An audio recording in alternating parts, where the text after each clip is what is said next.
today at noon on 11 Alive. We are seeing that lack of smell or altered taste can be a symptom. We answer your coronavirus-related medical questions. Because 11 Alive is where Atlanta speaks. Televised newscasts not enough for you? Get even more at 11 Alive's YouTube channel, where you'll find uncut interviews, extended body cam footage, live streams of Atlanta's biggest trials, and more. Subscribe to 11 Alive today.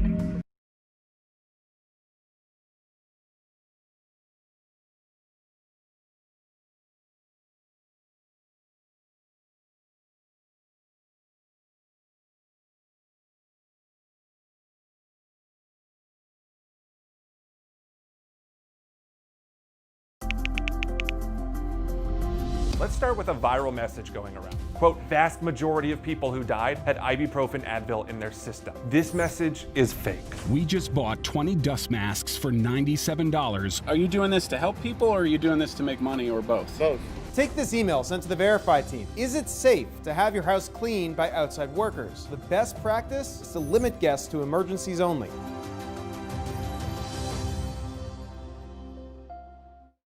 We know things are changing every day, but we're here with you. Continuous COVID-19 coverage during prime time. We're committed to giving you facts, not fear. On 11 Alive News Primetime, weeknights from 8 to 11 on WATF. There are everyday actions to help prevent the spread of respiratory diseases. Wash your hands. Avoid close contact with people who are sick.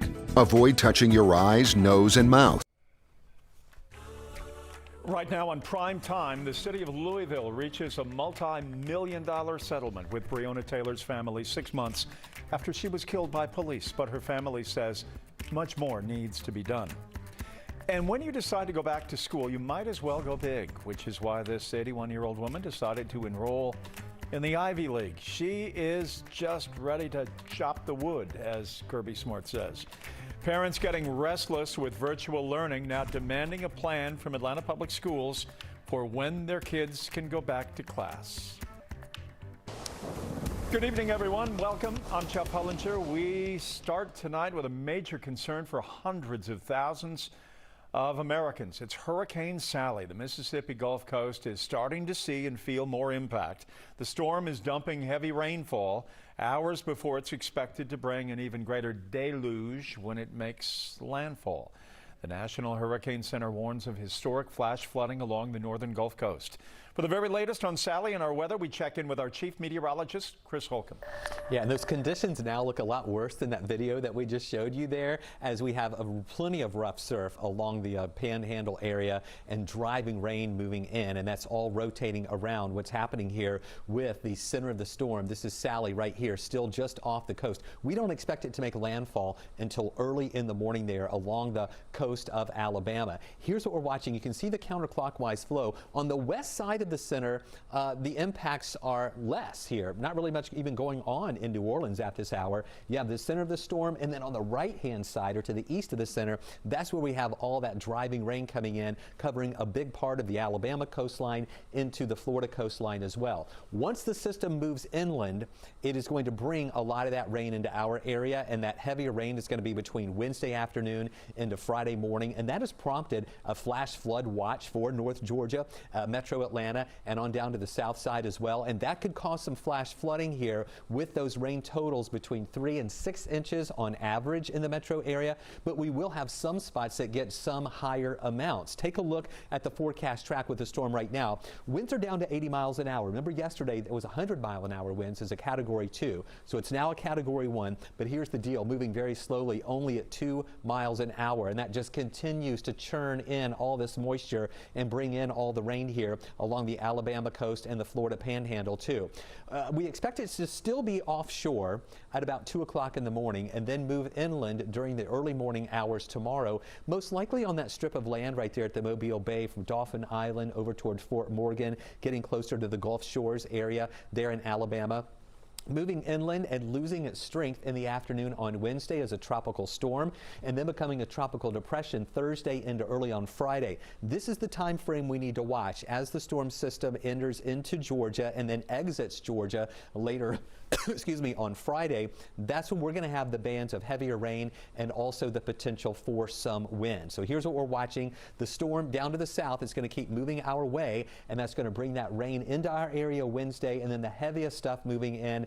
Look at this around rush hour on Thursday with that heavier rain that'll be moving our way. Stay with us. We're going to talk more specifically about some of those impacts and more about the timing in just a few minutes. Chris, thank you. Hurricane Sally now continues its slow march toward the Gulf Coast tonight. Areas from Louisiana through the Florida Panhandle are already feeling the effects of the storm ahead of landfall. Mobile is in the middle of the forecast path. You worry about that great city, and that's where Jay Gray is tonight with the very latest. A wave of concern spilling over the Gulf Coast right now. I'm a retired Gulfport firefighter. I was on duty the day Katrina hit. So I know the magnitude and the scope of what these things can do. Hurricane Sally pushing toward the shoreline and already causing problems from Louisiana through the Florida Panhandle.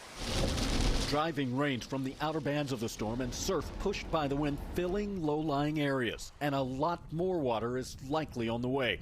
The National Weather Service warning an extremely dangerous and life-threatening storm surge is expected due to Sally. The saying that the National Weather Service has is hide from the wind, run from the water. And so now is the time to run from the water. Some running, others stocking up to ride out the storm. Truck's gassed up, boat's gassed up, so I'm ready. Food's freezer full of food and got a bunch of charcoal and lighter fluid. At about 2 miles an hour, Sally is crawling toward the shoreline, and that slow pace is part of the concern here. As the storm lingers, it will continue to dump rain in some areas 2 feet or more. That scares me that we're going to lose a life or lives because of Hurricane Sally, and more than likely it will be because of water. Adding to that fear, the uncertainty. You just never know, and they still do not know where it's going. Or exactly when Sally will strike. The 11 Alive Storm Tracker team will continue to track Sally and the impact here in Georgia. Stay ahead of the storm by downloading our 11 Alive app to get weather alerts sent right to your phone. Tonight, Clayton County commissioners are expected to get an earful during their meeting as people demand answers in that traffic stop. We've seen the video over and over, and here it is again. It's awful. A deputy is fired after video surfaced showing him repeatedly punching Roderick Walker in the head. Walker was being held down by deputies last Friday. I mean, they were stopped over a broken taillight or a taillight that wasn't working. Community members say the deputy's termination doesn't go far enough to address the bigger issue here. Joe Hankey is following that story for us tonight from the Clayton County District Attorney's Office. The Clayton County District Attorney held a press conference late this afternoon here at the Clayton County Courthouse where she confirmed her office is investigating the incident, but she said she cannot discuss any specifics about the open investigation or take any questions. We have video here shot by a witness on a cell phone of the incident last Friday where Roderick Walker was arrested following a traffic stop. Walker's attorneys tell us he was a passenger in a car pulled over for a broken taillight. Walker was asked for ID by the deputies, and when he began asking questions, according to his attorneys, the situation turned physical. The video shows Walker being pinned to the ground by deputies and punched. Clayton County Sheriff Victor Hill has yet to release any specific details about the incident, but he did confirm an unnamed deputy was fired for excessive force following an internal affairs investigation. Walker's attorneys say they have also been unable to get any information from the Clayton County Sheriff's Office about the incident. We don't have the warrants, we don't have the police reports, because once we get those things, we can then do open records requests. We can order their personnel file from posts from the academy. We can find out if there have been previous complaints against these officers. Walker was released overnight from the Clayton County Jail on bond, but with an outstanding warrant in Fulton County, he was immediately transferred and booked into the Fulton County Jail where he remains tonight. His attorney tells me Walker needs to see medical specialists as he suffered serious blood loss. They suspect he might have suffered a brain injury and continues to deal with headaches and is having vision problems. Walker's attorney tells me he is working to get Walker out of the Fulton County Jail as quickly as possible so he can see medical specialists for his injuries, but currently Fulton County court records show Walker is next scheduled to be in court for a probation hearing on September 29th, 2 weeks from today.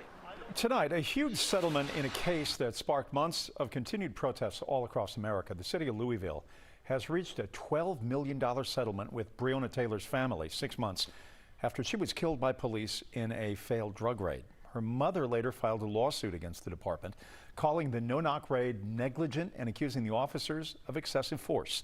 The settlement includes several police reform measures, including changes to the process for approving those search warrants, an expansion of random drug testing for officers. Still, during a news conference today, Breonna Taylor's mother said the settlement does not change her belief one bit that the officers involved in Taylor's death should be charged. As significant as today is, it's only the beginning of getting full justice for Breonna. We must not lose focus on what the real job is. And with that being said, it's time to move forward with the criminal charges, because she deserves that and much more. Her beautiful spirit and personality is working through all of us on the ground. So please continue to say her name.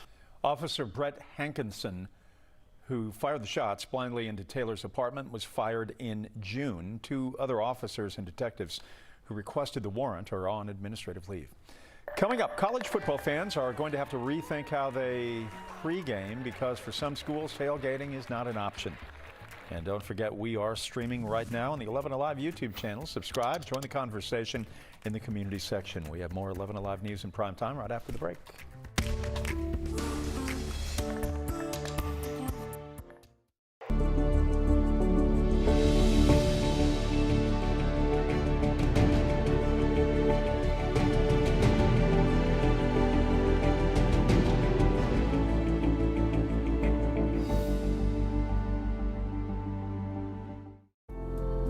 In times of great uncertainty, some things become more clear.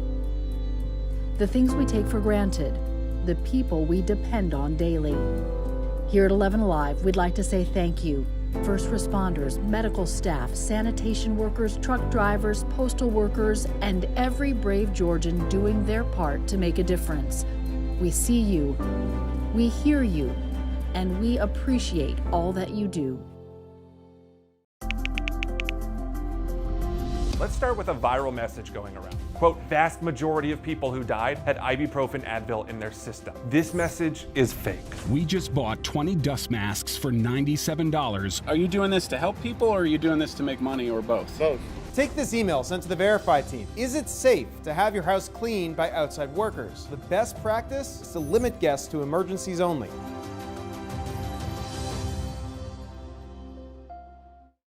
We know things are changing every day, but we're here with you. Continuous COVID-19 coverage during prime time. We're committed to giving you facts, not fear. On 11 Alive News Primetime, weeknights from 8 to 11 on WATF. There are everyday actions to help prevent the spread of respiratory diseases. Wash your hands. Avoid close contact with people who are sick. Avoid touching your eyes, nose, and mouth. Stay home when you are sick.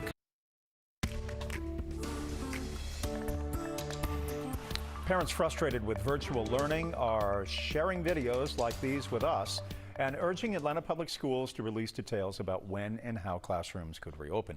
Tracy Amick-Pierce spoke to the superintendent about their concerns and what could be coming next. They are in their rooms, glued to a computer like this. They do not come out. Molly Sipp says virtual learning for her family is not working, with her 4 kids online all day.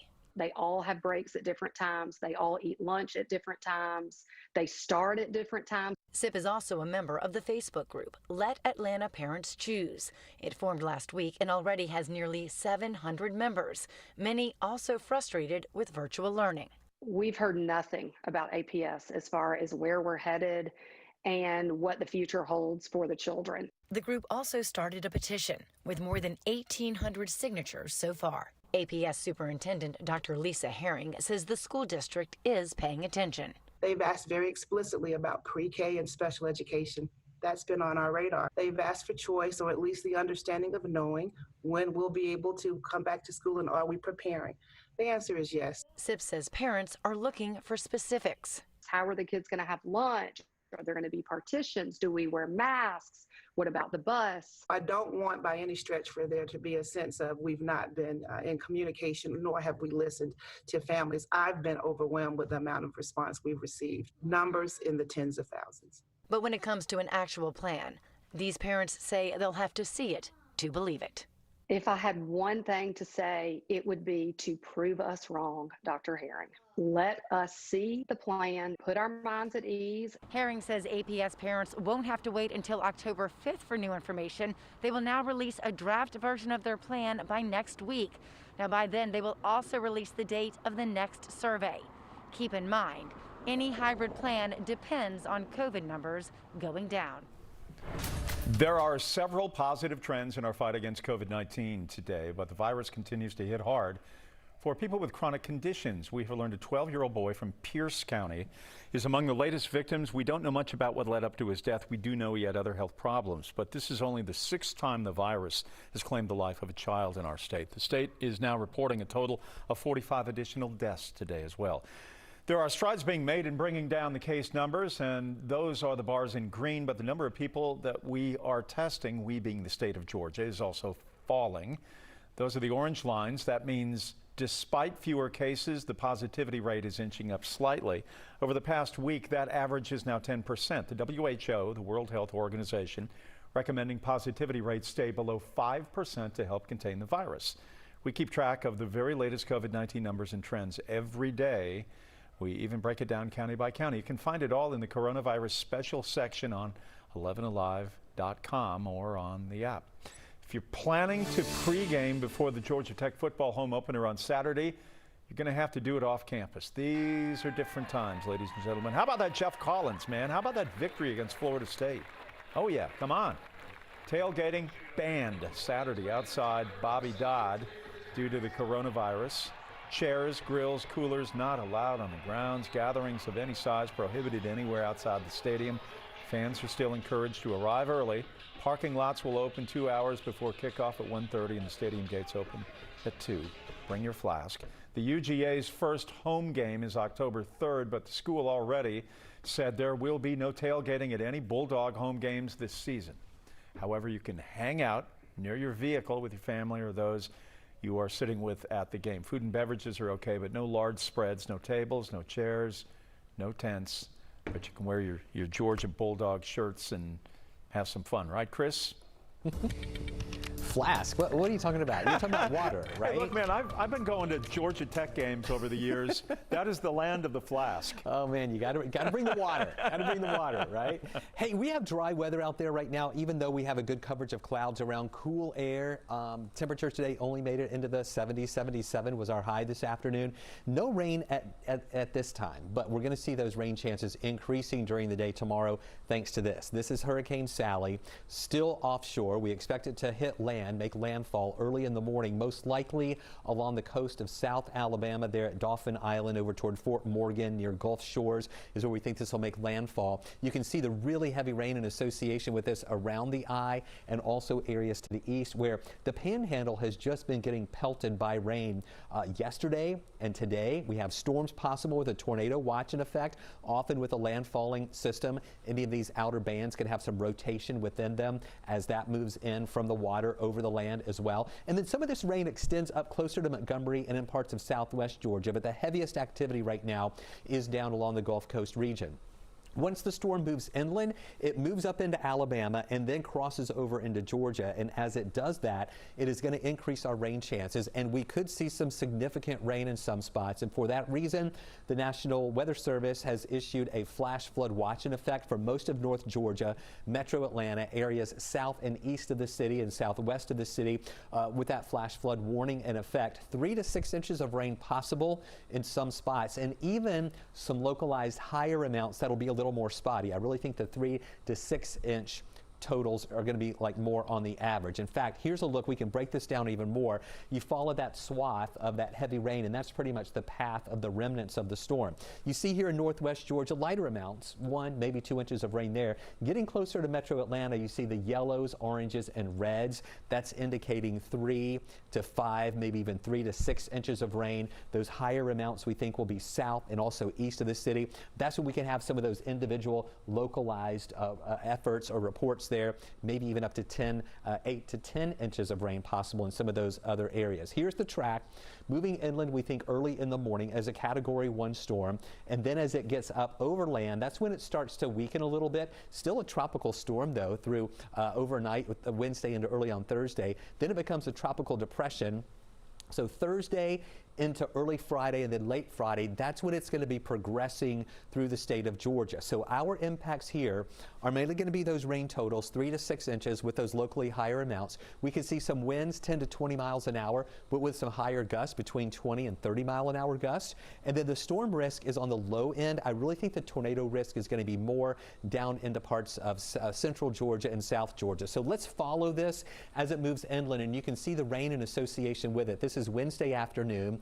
And then as we go into early on Thursday morning, that area of low pressure moving closer to Georgia, and you see those bands of heavy rain with it. It's going to be a really rainy day here on Thursday with that heaviest activity in the afternoon hours and into the early evening. And then as the low starts to track away from us early on Friday morning, that's when that heaviest rain will exit and move over into the Carolinas, and things will start to taper off later in the day here on Friday. Saturday, clouds are going to be a little stubborn to break up, but it will be much drier here Saturday. Cool air in place too. By Sunday, it all clears out, and we will see a cool morning in the 50s with afternoon highs in the 70s on Sunday. Same thing on Monday with plenty of sunshine around. Let's look at that wind forecast. You can see those stronger winds along the Gulf Coast region as it moves in, but this is the part I want you to see. On Thursday, you see the yellow color here. That's showing winds that could be up to about 20 miles an hour. So this isn't going to be like an Opal or an Irma. Those are some of the big time storms that many of us remember who have lived here in Georgia for a while, you know, with widespread trees down and power outages. This isn't going to be anything like that, but we're talking about just some of those pockets, even some reds showing up in Atlanta late Thursday night, indicating some of those gusts maybe getting up closer to 30 miles an hour. And then it all moves out later Thursday into Friday, and we start calming down later in the day. So those are the main impacts we're going to be watching. You can see the rain chances increasing Wednesday up to 70% with a high of 72. 100% chance for rain Thursday. A few thunderstorms. I really think the severe weather threat is going to be to the south of us, though. Only a 3 on the wazometer. Friday, rain early, but then it starts moving out. Decreasing clouds Saturday, and then the sunshine returns Sunday, Monday, and Tuesday. 11s on the wazometer with a touch of fall. Lows in the 50s and highs in the mid-70s. When an 81-year-old woman was forced to stay home because of the pandemic, she decided to do something about taking better care of herself. So she enrolled at one of the country's top universities, and she is sending a message that it's never too late to try to achieve your goals. I have 3 two-hour lectures. Colleges are starting back up. And then 2 exams. And despite the typical image of a young, eager 18 to 20-something-year-old, this is your newest college student. How are you?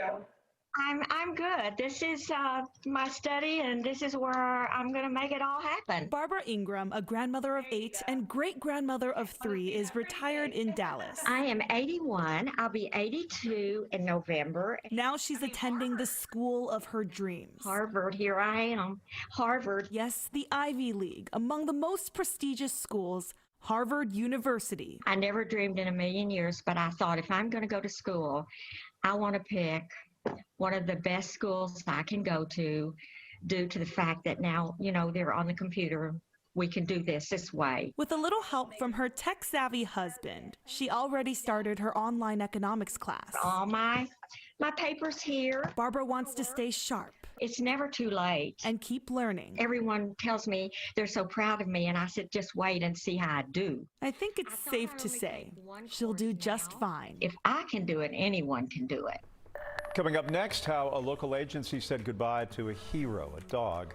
What a beautiful dog. Such a sad story. A moving tribute coming up next.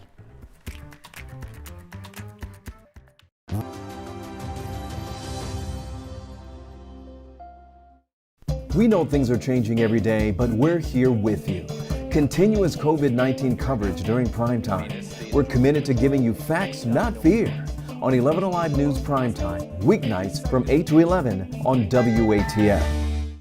There are everyday actions to help prevent the spread of respiratory diseases. Wash your hands. Avoid close contact with people who are sick. Avoid touching your eyes, nose, and mouth. Stay home when you are sick. Cover your cough or sneeze. Clean and disinfect frequently touched objects with household cleaning spray. For more information, visit cdc.gov/COVID-19. This message brought to you by the National Association of Broadcasters and this station.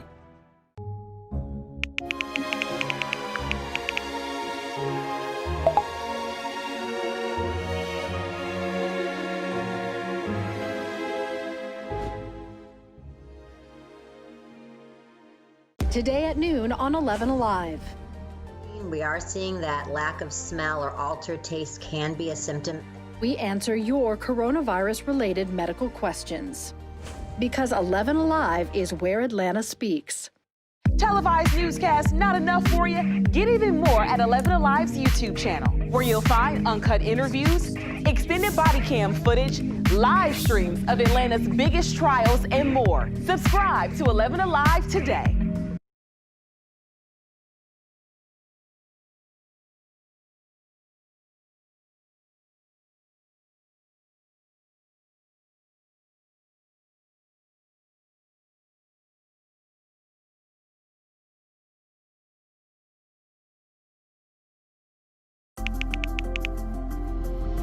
Let's start with a viral message going around. Quote, vast majority of people who died had ibuprofen Advil in their system. This message is fake. We just bought 20 dust masks for $97. Are you doing this to help people or are you doing this to make money or both? Both. Take this email sent to the Verify team. Is it safe to have your house cleaned by outside workers? The best practice is to limit guests to emergencies only.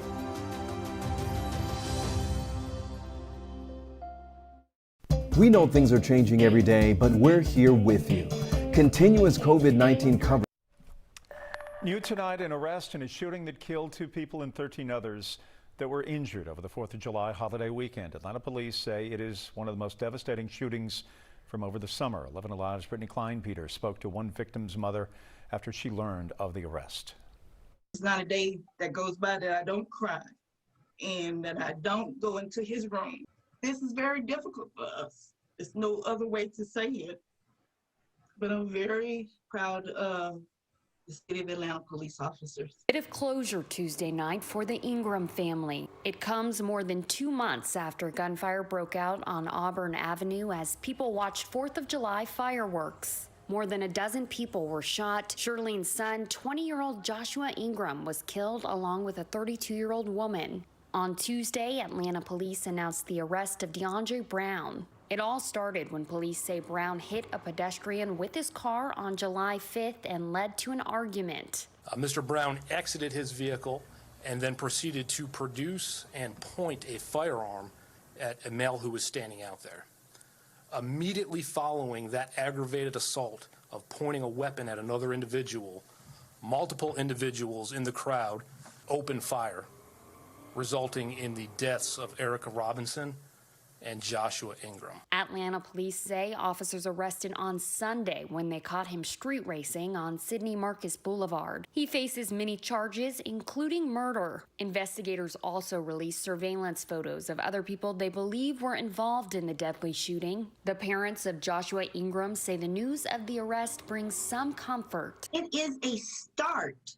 And I understand that, but it's a good start. Now we can have some kind of just knowing, not a closure for us, but just knowing that they made some kind of verdict. APD still needs your help finding additional suspects from the shooting. You can take a closer look at those surveillance photos at 11alive.com. Well, we have been covering that family for a number of months. Every time I hear a story from them, it is so touching, and just losing a child in such a manner is just, it's incomprehensible, and only the best to them. Gwinnett County Police honored one of their own this morning. SWAT K-9 Officer Blue was killed in the line of duty last week while officers were chasing a suspect near Norcross. Many traveled all over to pay their respects to Blue, the name of the dog, during the procession today. 11 Alive photojournalist Stephen Boise one of Atlanta's absolute best photographers for video and a longtime journalist here, was there.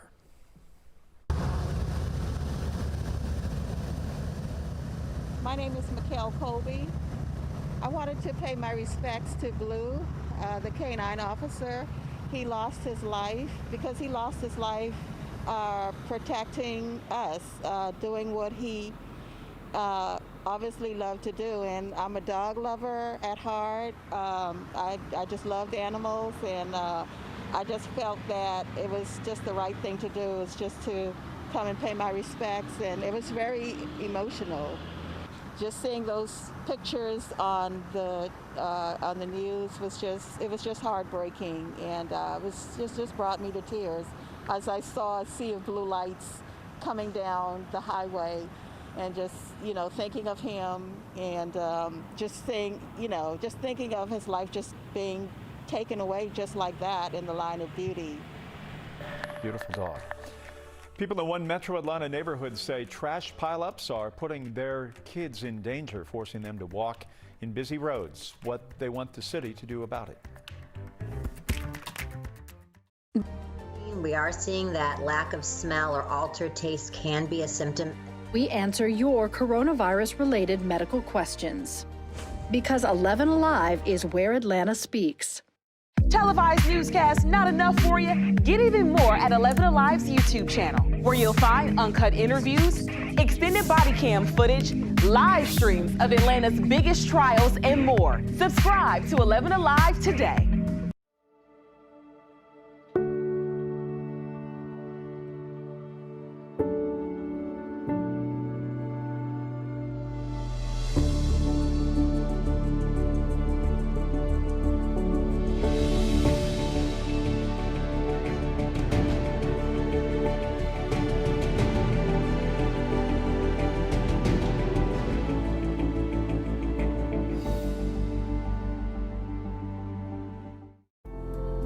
In times of great uncertainty, some things become more clear. The things we take for granted, the people we depend on daily. Here at 11 Alive, we'd like to say thank you. First responders, medical staff, sanitation workers, truck drivers, postal workers, and every brave Georgian doing their part to make a difference. We see you, we hear you, and we appreciate all that you do. Let's start with a viral message going around. Quote, vast majority of people who died had ibuprofen Advil in their system. This message is fake. We just bought 20 dust masks for $97. Are you doing this to help people, or are you doing this to make money, or both? Both. Take this email sent to the Verify team. Is it safe to have your house cleaned by outside workers? The best practice is to limit guests to emergencies only.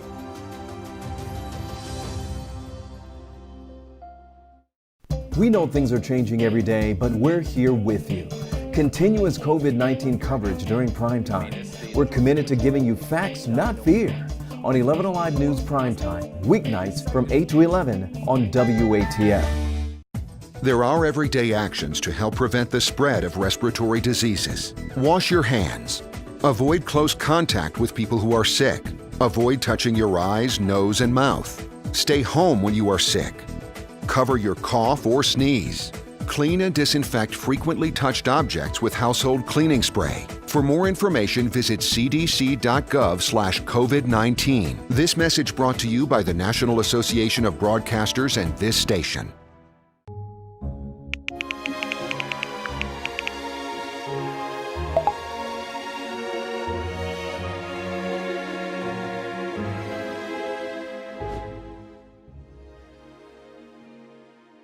Today at noon on 11 Alive. A fight over garbage in a southwest Atlanta neighborhood has turned dangerous for children who live there. According to some community activists, they told our Caitlin Ross that trash and overgrowth is forcing kids to walk on busy streets. Tonight, families want the city to step in and help them now. The brush, the sidewalks, the trash, the pandemic, it was just getting too much for us. Grace Hamlin says her neighborhood in southwest Atlanta is overrun with trash. This summer, she showed 11 Alive garbage littering the sidewalks and broken down street signs.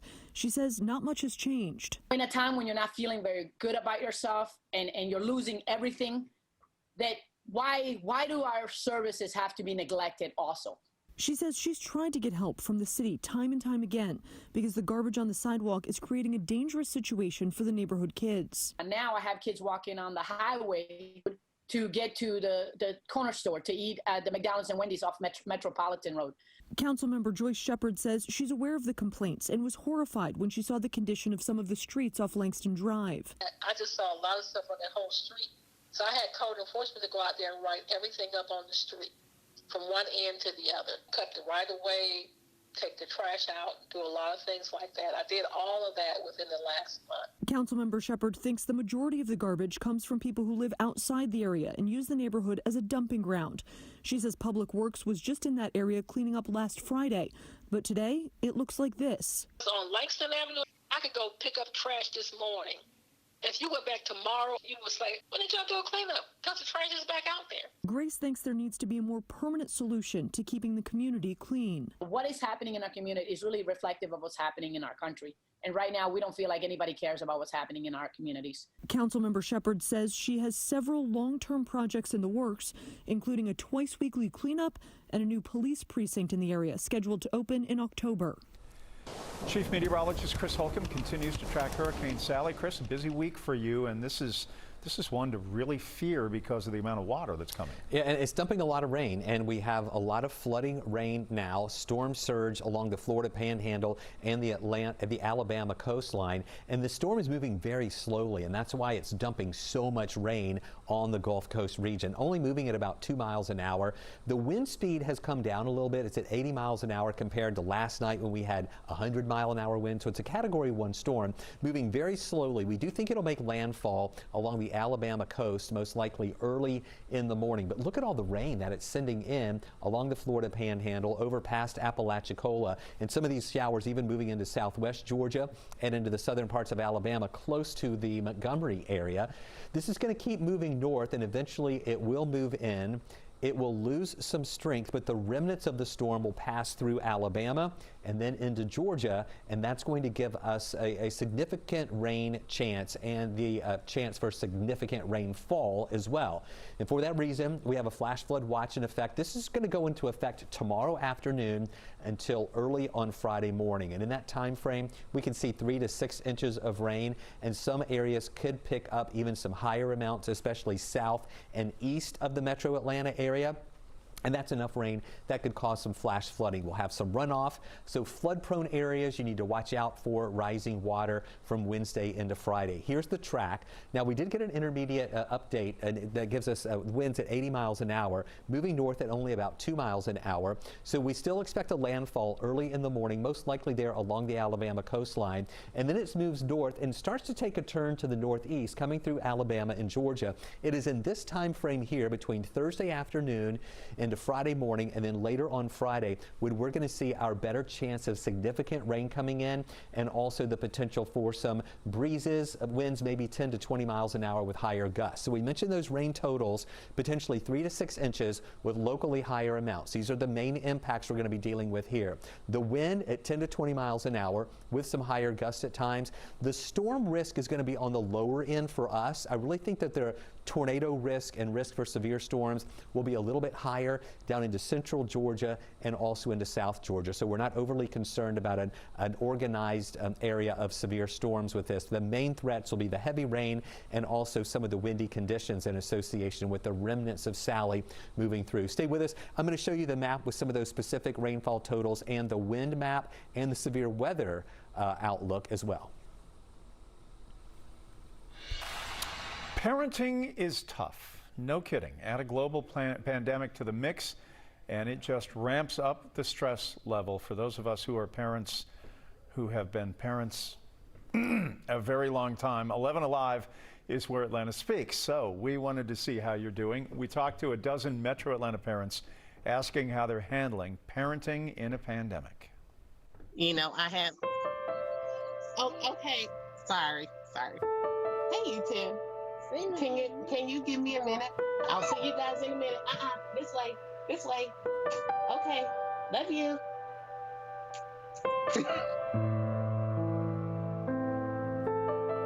My name is Dalisha Gamble. Jason McCullough. Melissa Nichols. We live in Marietta. Acworth, Georgia. Riverdale. Sandy Springs. South Clayton area. I have 4 children. 3 sons. 2 girls, 2 boys. Say hi.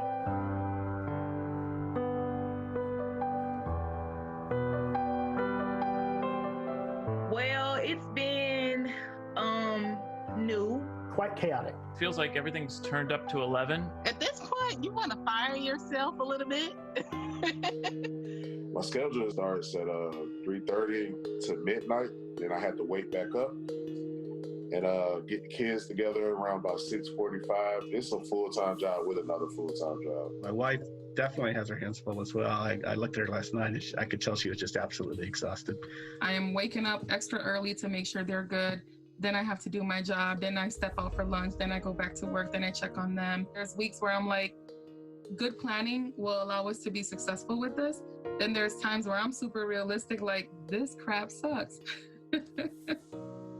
What makes my situation unique is that they're small, toddlers, and just helping them understand what's going on is tough. My son would say to me, I can't wait for the coronavirus to be over so we can go see Grandma Rose again. And it's a little heartbreaking. I personally know people that have, passed on from this pandemic. You got to kind of explain to them this is not a joking matter. This is real out here. I really do worry that my kids are absorbing a really negative view of the world. You can't hug other people, avoid other people. The world is not a safe place. Stay in your house and hide.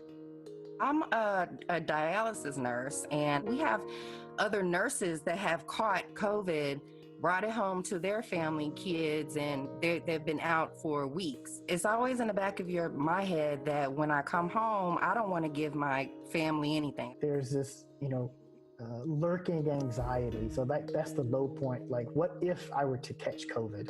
What if my wife were to catch COVID? I had been diagnosed with COVID. At the same time, me contracting it, my son contracted it because I had no choice but to have them in quarantine with me. You feel like you fail. It's like you want to give up sometimes, but you know you can't. It's a whole lot of joyful moments. I laugh every day, even at stuff that I have no business laughing at. Movie night, and we have picnics in our yard. We've been fishing. My son and I built a go-kart. We decided to adopt rescue dogs. Every parent is pulling out all the stops and doing their very best. And it's frustrating when everyone is doing their best and it's still not good enough. To me, what it's like to be a parent is that your kid or your children are going to take precedence. There are future doctors, lawyers, news people. And I feel like they're our best gem right now to protect. Because everyone's trying to get through it. It's not just a personal thing. It's the whole entire world right now. The nation is just trying to get through it.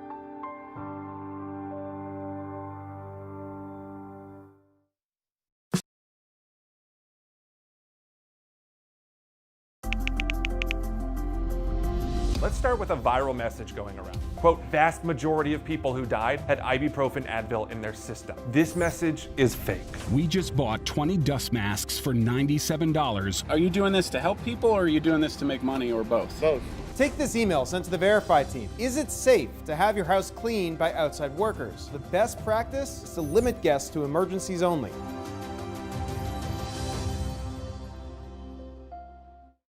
We know things are changing every day, but we're here with you. Continuous COVID-19 coverage during prime time. We're committed to giving you facts, not fear. On 11 Alive News Primetime, weeknights from 8 to 11 on WATF. There are everyday actions to help prevent the spread of respiratory diseases. Wash your hands. Avoid close contact with people who are sick. Avoid touching your eyes, nose, and mouth. Stay home when you are sick. Cover your cough or sneeze. Clean and disinfect frequently touched objects with household cleaning spray. For more information, visit cdc.gov/COVID-19. This message brought to you by the National Association of Broadcasters and this station.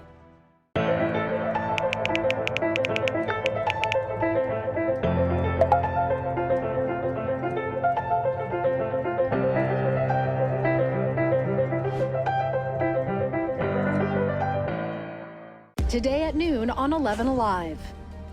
We are seeing that lack of smell or altered taste can be a symptom. We answer your coronavirus-related medical questions. Because 11 Alive is where Atlanta speaks. Televised newscasts not enough for you? Get even more at 11 Alive's YouTube channel, where you'll find uncut interviews, extended body cam footage, live streams of Atlanta's biggest trials, and more. Subscribe to 11 Alive today.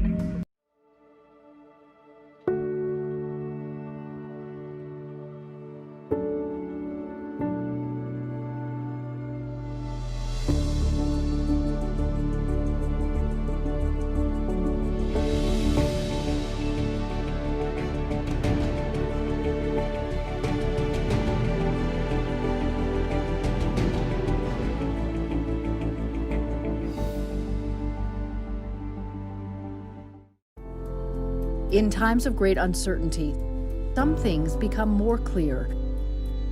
The things we take for granted, the people we depend on daily. Here at 11 Alive, we'd like to say thank you. First responders, medical staff, sanitation workers, truck drivers, postal workers, and every brave Georgian doing their part to make a difference. We see you. We hear you. A former nurse making disturbing allegations against a Georgia detention center. She's accusing the center of intentionally disregarding COVID cases, allowing the virus to spread, and perform questionable hysterectomies on women. 11 Alive's Doug Richards walks us through the whistleblower complaint. These are new allegations coming out of a privately run detention facility in southeast Georgia that has been under contract with the Federal Department of Homeland Security. Estamos expuestas. Advocates say this is video of immigration detainees at the Irwin Detention Facility in Ocilla, recorded in April, weeks after the pandemic started. Because I began to ask questions about why were people not being tested. Dawn Wooten says she was a nurse at the facility for 5 years. She says she's filed a whistleblower complaint with the federal government after she says she saw doctors refuse to test inmates for COVID-19 because the facility didn't want to have to quarantine them. I began to ask questions about why were the detainees not being tested, symptomatic or asymptomatic. And I was told that everybody wants COVID. Wooten says the Ocilla facility declined COVID testing and refused to socially distance inmates. Advocates say doctors there also routinely gave inmates hysterectomies who didn't need them. And the doctor said she had an ovarian cyst. She told me last night, everyone who goes to that doctor gets the same diagnosis. ICE told us it takes the allegations seriously, but in general, anonymous, unproven allegations made without any fact-checkable specifics should be treated with the appropriate skepticism they deserve. A pastor from Tifton told reporters that the women in that YouTube video were punished afterward by being put in lockdown for 2 weeks. Wooten, the whistleblower, no longer works at the Ocilla facility. The presidential race comes to Georgia. Eric Trump making 2 stops today in campaigning for his father. Earlier today, he hosted an Evangelicals for Trump event in Cumming, Georgia. Dozens of people attended the outdoor event. He is also hosting a Make America Great Again campaign event right now at the Renaissance Hotel by the airport. We have many obligations, but we only have one truly sacred obligation: to properly prepare and equip our troops when we send them into harm's way. The wife of Joe Biden traveling virtually to Georgia for a roundtable with military families. Dr. Jill Biden, a military mother herself, calls it a national security imperative to support this community. Our most recent poll, conducted by Survey USA in early August before Senator Kamala Harris was named the VP nominee, the senator from California, showed that President Trump and Joe Biden in a statistical dead heat in our state. Dr. Biden spoke with 11 Alive's Sheba Russell. So as a military mom and a daughter, a longtime supporter of military families, I know you're used to meeting all of the families in person, face to face. Do you miss that at all during this pandemic? Oh my gosh, yes, of course we miss it. I mean, there's nothing better than, meeting a military family and just, giving someone a hug. We understand what military families are going through, and our military families are so resilient. and I so admire everything they're doing. Some analysts, Dr. Biden, had predicted that if Stacey Abrams or Atlanta Mayor Keisha Lance Bottoms were selected as VP, that it would increase enthusiasm in the state and thus equal a larger voter turnout. What is the strategy to increase enthusiasm around Joe Biden in Georgia? You know, I think that voters are enthusiastic, and I think that voters are supporting Joe's choice for vice president in Kamala Harris. So together, I think they make a really they have great synergy. And with all of our voting issues in Georgia, last words for the voters in Georgia who are just antsy about running into more difficulties come Election Day. That's why I'm saying make a plan now. Make a plan with your friends, with your family, with your neighbors, and go, like I said, to iwillvote.com. And then, you know, I'm hoping people will volunteer for our campaign, because we're not taking anything for granted. It only takes one vote to make a difference. The Trump campaign sent this statement on the Biden virtual visit, saying President Trump is protecting America and our allies by rebuilding our military and ensuring our veterans receive the care they deserve, securing $73.1 billion for the Department of Veterans Affairs, the highest funding for the VA in history. Joe Biden's failed record simply cannot compete. I'm meteorologist Chris Holcomb from the 11 Alive Storm Trackers. You know, we had a couple of showers around this morning. It's been a cool day, overcast day with an easterly wind. We had just a few areas of light rain a little bit earlier, and now we're waiting for the bigger event coming our way, all thanks to the rain in association with Hurricane Sally. You can see some of these showers here on the south side that are trying to move north, and those are breaking up as they get into our area. The main rain shield is approaching Montgomery right now, parts of southwest Georgia, over much of South Alabama, and then really covering the Florida Panhandle here too. We've got a tornado watch in effect, excuse me, as the center of the storm moves closer to making landfall in South Alabama. On the right-hand side or the eastern side, that's where we have most of the rain and those convective bands that are moving in over the Panhandle with that storm risk there too.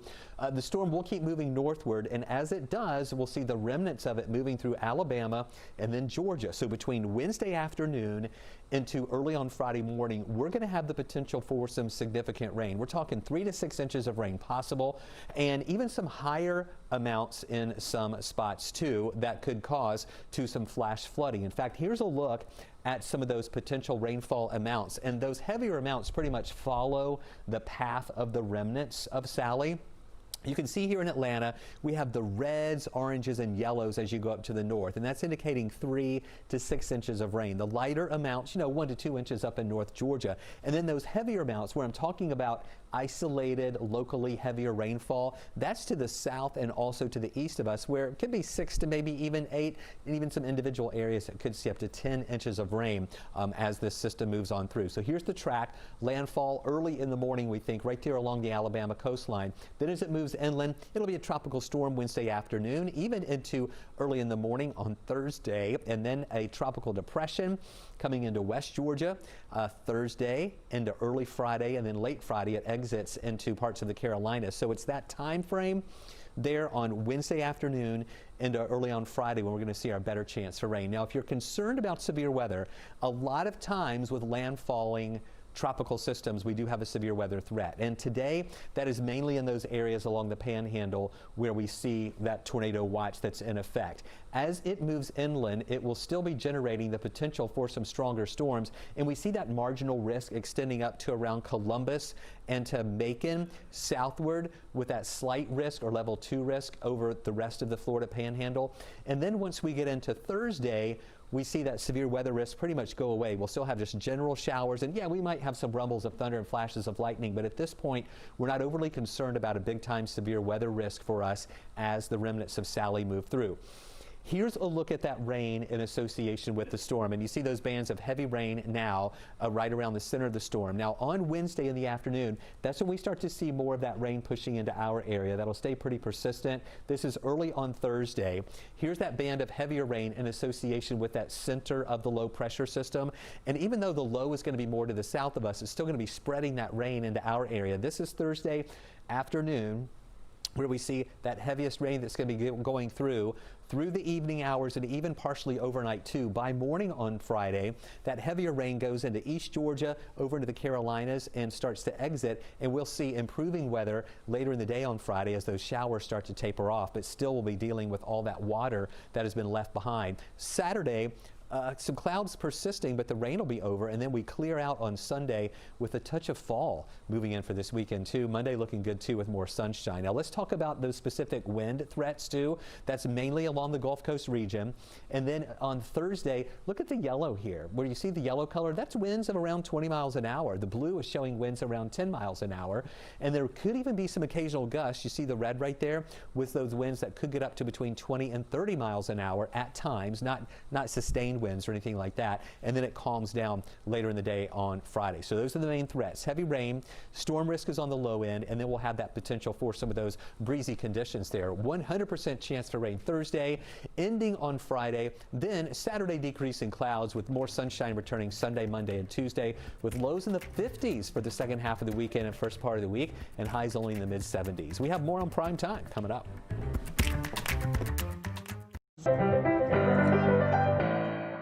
Today at noon on 11 Alive. We are seeing that lack of smell or altered taste can be a symptom. We answer your coronavirus-related medical questions. Because 11 Alive is where Atlanta speaks. Televised newscasts not enough for you? Get even more at 11 Alive's YouTube channel, where you'll find uncut interviews, extended body cam footage, live streams of Atlanta's biggest trials, and more. Subscribe to 11 Alive today.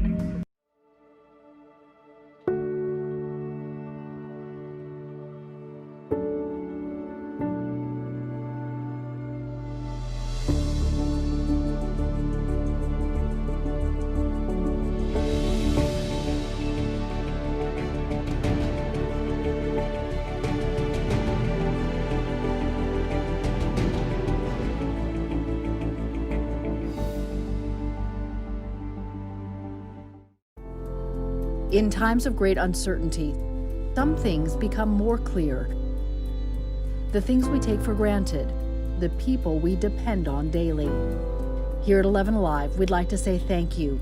First responders, medical staff, sanitation workers, truck drivers, postal workers, and every brave Georgian doing their part to make a difference. We see you, we hear you, and we appreciate all that you do. Let's start with a viral message going around. Quote, vast majority of people who died had ibuprofen Advil in their system. This message is fake.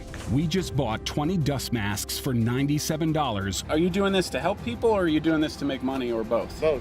Take this email sent to the Verify team. Is it safe to have your house cleaned by outside workers? The best practice is to limit guests to emergencies only.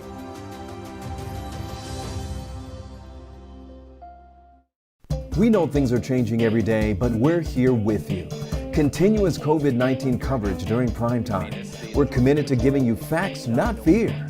On 11 Alive News Prime Time, weeknights from 8 to 11 on WATF. There are everyday actions to help prevent the spread of respiratory diseases. Wash your hands. Avoid close contact with people who are sick.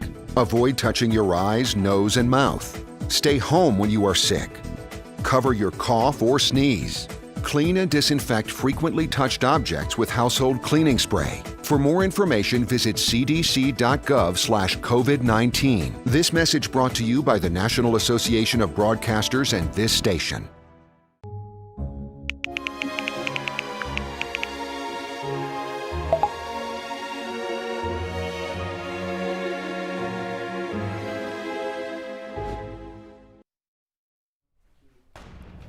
Presidential campaigns will spend billions of dollars trying to win votes, but can President Trump legally dig into his own bank account to cover some of the cost? Let's verify. As we come down the final stretch of the 2020 campaign, there is a lot of information coming your way. The Verify team exists to find out what's real and what's fake this election. In August, President Trump fell behind by Joe Biden in fundraising by $150 million. And this is according to financial reports released from both campaigns. Trump has suggested he will spend his own money to make up the deficit. One of our viewers asked, is he allowed to do that? So let's verify. Can President Trump spend his personal money on the 2020 campaign? Our sources for this are the Federal Elections Commission and OpenSecrets.org, a political money watchdog group. We asked that question to the FEC and we got a quick response. Quote, federal candidates may contribute or loan unlimited personal funds to their federal campaign committee. And we found the same information in the Code of Federal Regulations, right here under Title 11, Part 100. So we can verify, yes, President Trump can spend any amount of his personal money on the election. Any candidate, for that matter, can do that. In case you forgot, in the primaries, a few Democratic candidates funded their campaigns almost completely with their own money in 2020. According to Open Secrets, hedge fund billionaire Tom Steyer spent $341 million of his own dollars on his campaign, and billionaire Mike Bloomberg spent $1 billion of his own money on his 2020 run. And we confirmed those numbers on the FEC's financial reporting page. So not only has it been done, but it was already done this year. And don't forget, Donald Trump funded most of his 2016 run himself with loans to his campaign. Nearly 30 police officers resigning in the last month in Atlanta. That's about 5 times more than usual. We're breaking down what could be behind it next on Prime Time. Broadcasters and this station.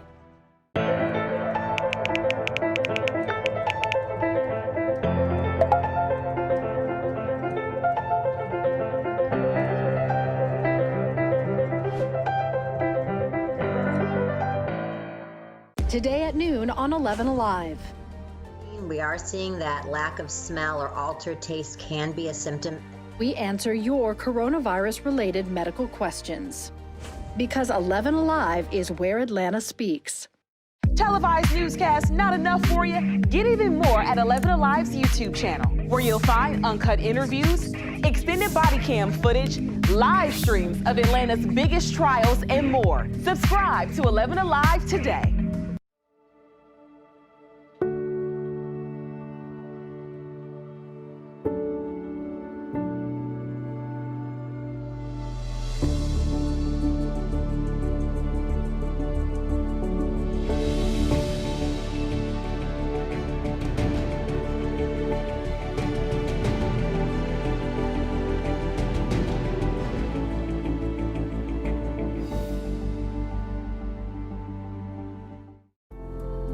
In times of great uncertainty, some things become more clear. The things we take for granted, the people we depend on daily. Here at 11 Alive, we'd like to say thank you. First responders, medical staff, sanitation workers, truck drivers, postal workers, and every brave Georgian doing their part to make a difference. We see you, we hear you, and we appreciate all that you do.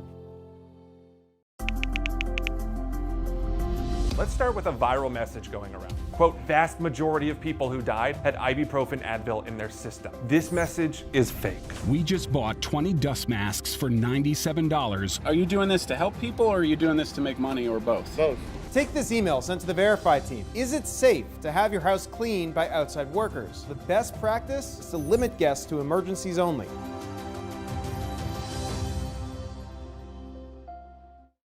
We know things are changing every day, but we're here with you. Continuous COVID-19 coverage during prime time. We're committed to giving you facts, not fear. On 11 Alive News Prime Time, weeknights from 8 to 11 on WATF. There are everyday actions to help prevent the spread of respiratory diseases. Wash your hands. Avoid close contact with people who are sick. Avoid touching your eyes, nose, and mouth. Stay home when you are 11 Alive News Primetime on the ATL starts now.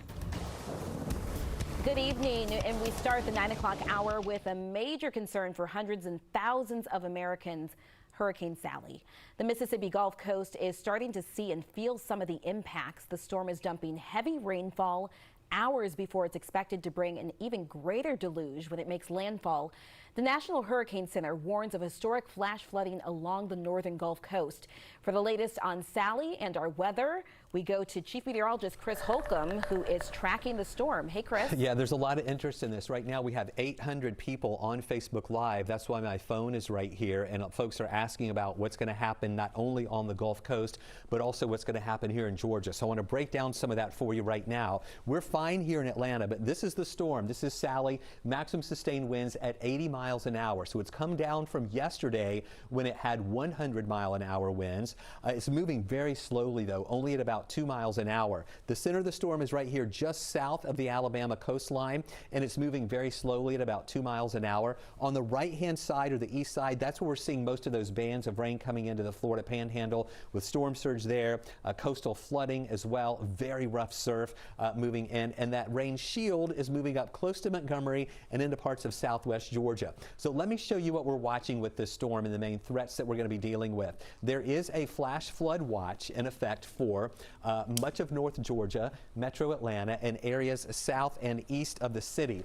These are the main threats we're going to be watching with this storm as it gets closer to us and as the remnants move through. Heavy rain totals between 3 and 6 inches on average around metro Atlanta, but we will have some higher rainfall amounts in some spots, maybe from 6 to 9 inches of rain in some areas, and that's going to be enough to cause some flash flooding. If you live in a flood-prone area, you'll have to watch for some rising water, possible Wednesday into early on Friday morning. Here's the track of Sally, Category 1 storm. Max winds now up to 85 miles an hour, moving north at 2 miles an hour. The center of the storm most likely making landfall early in the morning here along the Alabama coastline, and then it curves up to the north and east as a tropical storm, and then this is the part we have to watch as a tropical depression moving through from Thursday, early Friday, and then exiting over into South Carolina later in the day on Friday. This is the time frame here, from Thursday into Friday when we see those bands of heavier rain and the potential for some wind. So we're watching for the 3 to 6 inches of rain with some locally higher amounts, winds of 10 to 20 miles an hour, but some higher gusts possible between 20 and 30 miles an hour at times. The storm risk is on the low end. I really think the better tornado risk is going to be south of the metro area, down into central and also into South Georgia. Stay with us. I'm going to show you the map with some of those specific rainfall amounts on it and the wind outlook and how that'll impact us in the metro area coming up. All right, Chris, thank you. We'll see you soon. Well, Hurricane Sally, as Chris mentioned, continues its slow march toward the Gulf Coast tonight. Areas from Louisiana through the Florida Panhandle are already feeling the effects of the storm ahead of landfall. Mobile, Alabama is in the middle of the forecast path, and that's where Jay Gray is tonight with the latest. A wave of concern spilling over the Gulf Coast right now. I'm a retired Gulfport firefighter. I was on duty the day Katrina hit. So I know the magnitude and the scope of what these things can do. Hurricane Sally pushing toward the shoreline and already causing problems from Louisiana through the Florida Panhandle. Driving rains from the outer bands of the storm and surf pushed by the wind filling low-lying areas. And a lot more water is likely on the way. The National Weather Service warning an extremely dangerous and life-threatening storm surge is expected due to Sally. The saying that the National Weather Service has is hide from the wind, run from the water. And so now is the time to run from the water. Some running, others stocking up to ride out the storm. Truck's gassed up, boat's gassed up, so I'm ready. Food's freezer full of food and got a bunch of charcoal and lighter fluid. At about 2 miles an hour, Sally is crawling toward the shoreline, and that slow pace is part of the concern here. As the storm lingers, it will continue to dump rain in some areas 2 feet or more. That scares me that we're going to lose a life or lives because of Hurricane Sally, and more than likely it will be because of water. Adding to that fear, the uncertainty. You just never know, and they still do not know where it's going. Or exactly when Sally will strike. The 11 Alive Storm Tracker team will continue to track Sally and the impact here in Georgia. Stay ahead of the storm by downloading our 11 Alive app to get weather alerts sent right to your phone. An arrest in the shooting that killed 2 people and 13 others injured over the 4th of July holiday weekend. Atlanta police say it's one of the most devastating shootings from over the summer. 11 Alive's Brittany Klein-Peter spoke to one victim's mother after she learned about the arrest. It's not a day that goes by that I don't cry and that I don't go into his room This is very difficult for us. There's no other way to say it. But I'm very proud of the City of Atlanta police officers. A bit of closure Tuesday night for the Ingram family. It comes more than 2 months after gunfire broke out on Auburn Avenue as people watched 4th of July fireworks. More than a dozen people were shot. Shirlene's son, 20-year-old Joshua Ingram, was killed along with a 32-year-old woman. On Tuesday, Atlanta police announced the arrest of DeAndre Brown. It all started when police say Brown hit a pedestrian with his car on July 5th, and that led to an argument. Mr. Brown exited his vehicle and then proceeded to produce and point a firearm at a male who was standing out there. Immediately following that aggravated assault of pointing a weapon at another individual, multiple individuals in the crowd opened fire, resulting in the deaths of Erica Robinson and Joshua Ingram. Atlanta police say officers arrested on Sunday when they caught him street racing on Sidney Marcus Boulevard. He faces many charges, including murder. Investigators also released surveillance photos of other people they believe were involved in the deadly shooting. The parents of Joshua Ingram say the news of the arrest brings some comfort. It is a start, and I understand that, but it's a good start. Now we can have some kind of just knowing, not a closure for us, but just knowing that they made some kind of ruling. APD still needs your help finding additional suspects from the shooting. You can take a closer look at those surveillance photos at 11alive.com. Tonight, Clayton County commissioners are expected to get an earful during their meeting as people demand answers in a controversial traffic stop. A deputy was fired after this video surfaced showing him repeatedly punching Roderick Walker as Walker was being held down by the deputies last Friday. Community members say the deputy's termination doesn't go far enough to address the bigger issue. Joe Henke is following the story tonight from the Clayton County District Attorney's Office. The Clayton County District Attorney held a press conference late this afternoon here at the Clayton County Courthouse where she confirmed her office is investigating the incident, but she said she cannot discuss any specifics about the open investigation or take any questions. We have video here shot by a witness on a cell phone of the incident last Friday where Roderick Walker was arrested following a traffic stop. Walker's attorneys tell us he was a passenger in a car pulled over for a broken taillight. Walker was asked for ID by the deputies, and when he began asking questions, according to his attorneys, the situation turned physical. The video shows Walker being pinned to the ground by deputies and punched. Clayton County Sheriff Victor Hill has yet to release any specific details about the incident, but he did confirm an unnamed deputy was fired for excessive force following an internal affairs investigation. Walker's attorneys say they have also been unable to get any information from the Clayton County Sheriff's Office about the incident. We don't have the warrants, we don't have the police reports, because once we get those things, we can then do open records requests. We can order a personnel file from posts from the academy. We can find out if there have been previous complaints against these officers. Walker was released overnight from the Clayton County Jail on bond, but with an outstanding warrant in Fulton County, he was immediately transferred and booked into the Fulton County Jail where he remains tonight. His attorney tells me Walker needs to see medical specialists as he suffered serious blood loss. They suspect he might have suffered a brain injury and continues to deal with headaches and is having vision problems. Walker's attorney tells me he is working to get Walker out of the Fulton County Jail as quickly as possible so he can see medical specialists for his injuries. But currently, Fulton County court records show Walker is next scheduled to be in court for a probation hearing on September 29th, 2 weeks from today. $12 million in promises of police reform. That is the settlement reached between the city of Louisville and Breonna Taylor's family. It is the largest settlement ever paid by the city in an officer-involved shooting case. The settlement includes a long list of required police reforms, including changing the process to approve search warrants. Breonna's mother calls it a win, but the fight isn't over. It's time to move forward with the criminal charges because she deserves that and much more. Her beautiful spirit and personality is working through all of us on the ground. So please continue to say her name, Breonna Taylor. Some of the other police reforms included in that settlement: increased drug and alcohol testing of officers involved in shootings, early action warning strategy to identify potential red flags with officers using excessive force, and police commanders must approve all search warrants before they go to a judge. It is an ongoing conversation that comes up every time we see nationwide protests and calls for justice that bring attention to being black in America. And it causes social media debates, counter-protests, disagreements, and heated back and forths that seem to be never ending. 11 Alive's Naima Abdullahi looks into how race relations and policing can lead to better conversations in our communities from the perspective of two community leaders. Black Lives Matter and Blue Lives Matter. Tensions escalating between the two social media campaigns once again as a settlement is announced in the Breonna Taylor case, but still no arrests yet.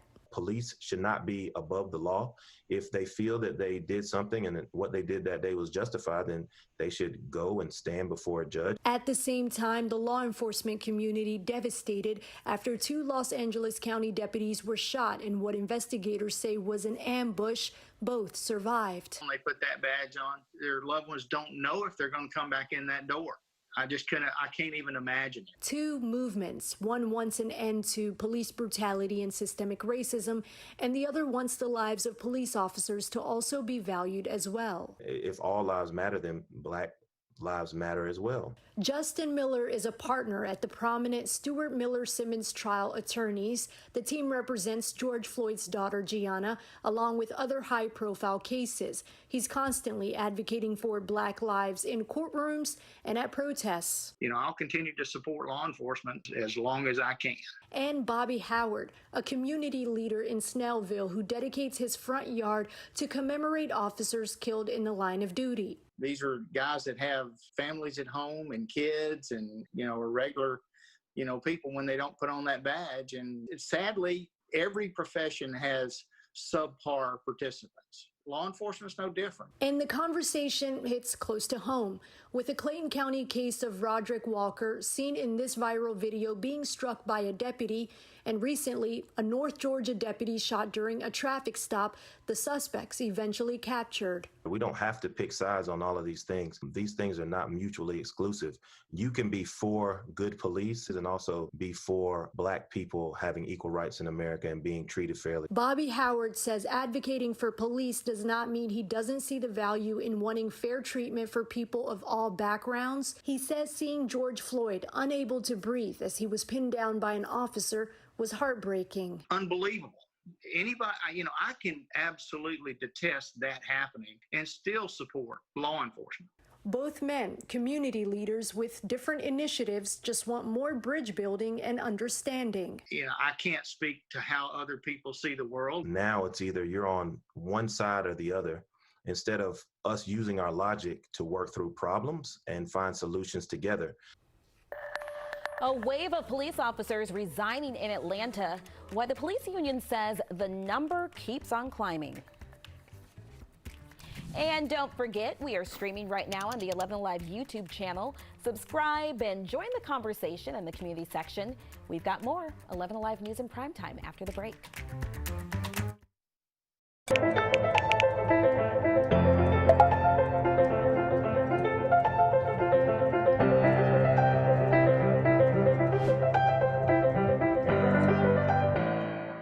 Today at noon on 11 Alive. We are seeing that lack of smell or altered taste can be a symptom. We answer your coronavirus-related medical questions. Because 11 Alive is where Atlanta speaks.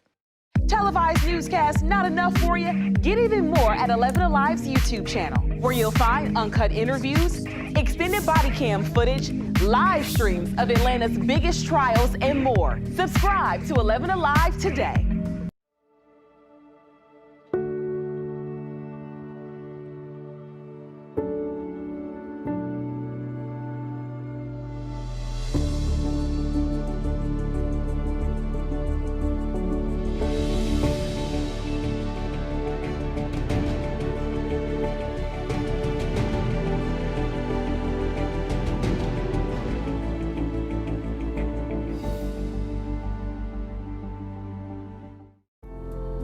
In times of great uncertainty, some things become more clear. The things we take for granted, the people we depend on daily. Here at 11 Alive, we'd like to say thank you First responders, medical staff, sanitation workers, truck drivers. The state is now reporting 45 new deaths connected to the coronavirus, and one of them, a 12-year-old boy from Pierce County. The State Department of Health says the child had chronic health problems, but won't say what kind or if they played a role in his death. This brings the total number of deaths for children and teens to 6 in Georgia. The total number of COVID-related deaths in the state just shy of 6,400 people.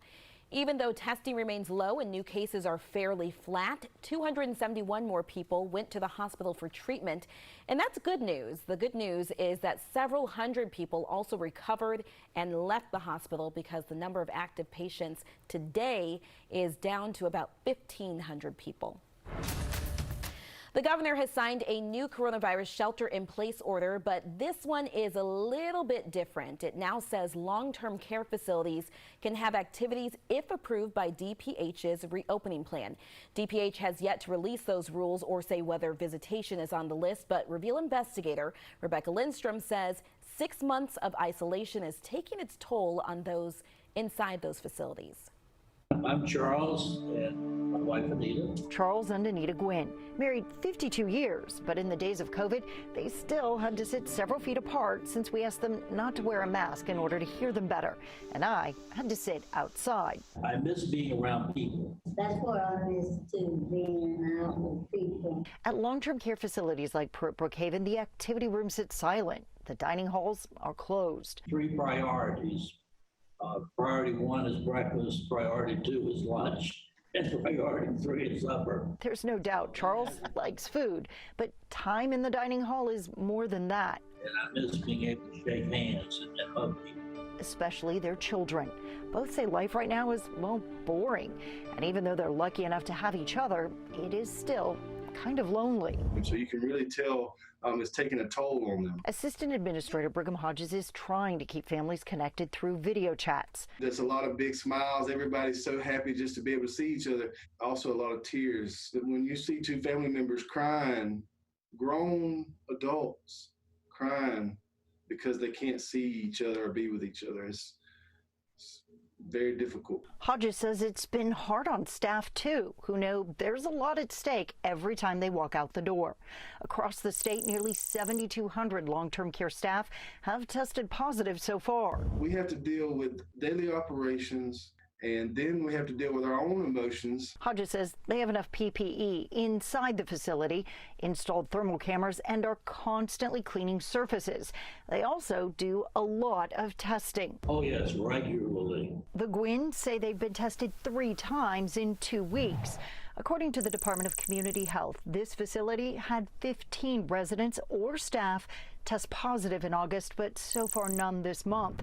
The Gwynns say they want to do their part to keep it that way. It's not the most delightful thing in the world, but having 9 kidney stones, it doesn't come close to that. They're doing what they can to stop the virus and hope those on the outside of their nursing home will do the same. Today, families are nervously watching to see just what the governor will do next. We know that DPH has been working on some guidelines for visitation, but they've offered no timeline. The Gwynns say when that shelter in place is lifted, they hope to see their son, who lives here locally, and go for a car ride. I'm meteorologist Chris Holcomb from the 11 Alive Storm Trackers. We still have just a little bit less than 300 people right now on Facebook. A lot of folks are asking specific questions about what to expect with the remnants of Sally. We're talking about a flood threat. We're talking about the potential for some gusty wind in our area. But again, this is not going to be an Opal or an Irma situation. Those are some pretty famous landfalling tropical systems that did a lot of damage here. It's not going to be anything like that, but we will have some rain, significant rain we think, and some of those breezes around. Take a look at the radar image. Nothing going on here right now, but go down to the south and you see a few showers breaking up for areas to the south of us. But from Montgomery over into southwest Georgia, that's the northern part of that rain shield, and then there is the center of Sally right now. 85 mile an hour wind, but it's moving very slowly at only 2 miles an hour as its forward motion. So here's the coast coast of Alabama. We think this will be moving inland early in the morning along the coast of Alabama. So you've got Fort Morgan right here, Gulf Shores, Dauphin Island over here, and then Mobile Bay right here. That's where we think it's going to be moving in early in the morning. Take a look at the flash flood watch that's in effect. This is how this system is most likely going to impact us. We're going to see some bands of heavy rain coming in, and this flood watch is in effect from Wednesday afternoon until Friday morning. So with some of those bands of heavy rain, we have the potential for some flash flooding to move our way. So this watch is in effect for North Georgia, Metro Atlanta, down into Central Georgia. We're talking on average 3 to 6 inches of rain possible in some spots, and even some higher amounts in some localized areas. So here's that swath of where we think we'll see some of that heavier rain coming through, and that follows the track of the remnants of Sally. Lighter amounts, you know, we're talking 1 to 2 inches up in northwest Georgia. When you hit the yellow, orange, and red, that's showing those rainfall amounts between 3 and 6 inches here in the metro area. South and east of Atlanta, that's when we see some of those higher amounts, 6 to 10 inches of rain possible in some of those localized areas. Not everybody getting 6 to 10, just some more localized areas getting that. Here's the latest we have. It's back up to 85 mile an hour winds. It's moving to the north at only 2 miles an hour. We think we'll have that landfall early in the morning right there on the Alabama coast, and then it starts to turn toward the north and east, going through Alabama and then into Georgia. As it's a tropical depression Thursday afternoon into the day on Friday, moving across Georgia, it is going to bring in a lot of rain and also the potential for some wind. So here's a look at the rain threats. We talked about those amounts. Here's the timing here. This is Wednesday afternoon.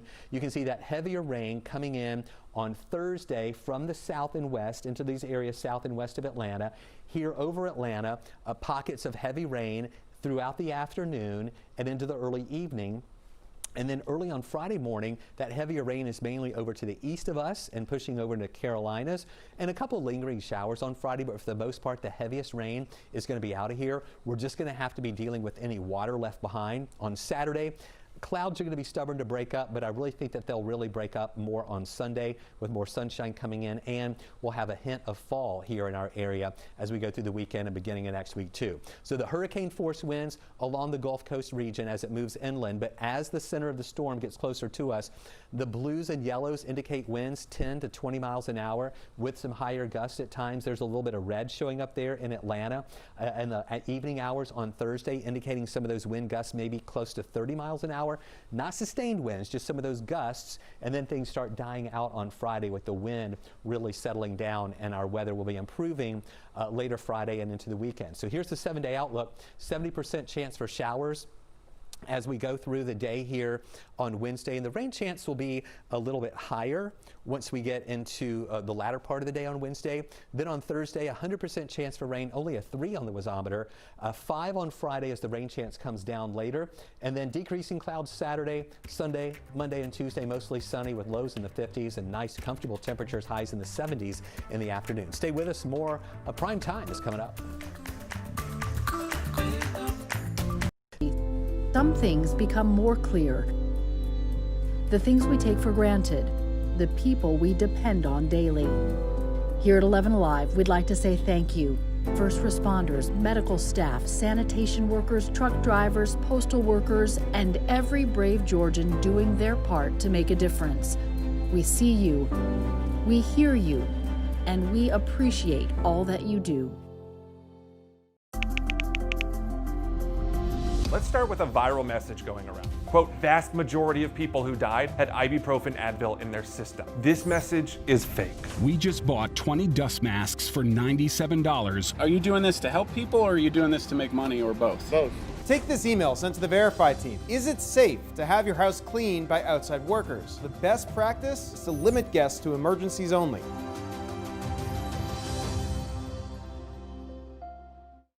We know things are changing every day, but we're here with you. Continuous COVID-19 coverage during prime time. We're committed to giving you facts, not fear. On 11 Alive News Prime Time, weeknights from 8 to 11 on WATF. There are everyday actions to help prevent the spread of respiratory diseases. Wash your hands. Avoid close contact with people who are sick. Avoid touching your eyes, nose, and mouth. Stay home when you are sick. Cover your cough or sneeze. Clean and disinfect frequently touched objects with household cleaning spray. For more information, visit cdc.gov/COVID-19. This message brought to you by the National Association of Broadcasters and this station.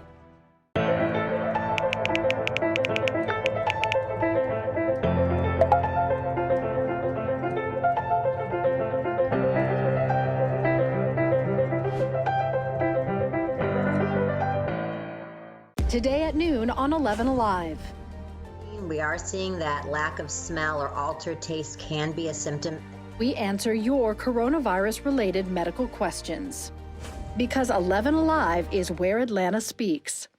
Televised newscasts not enough for you? Get even more at 11 Alive's YouTube channel, where you'll find uncut interviews, extended body cam footage, live streams of Atlanta's biggest trials, and more. Subscribe to 11 Alive today.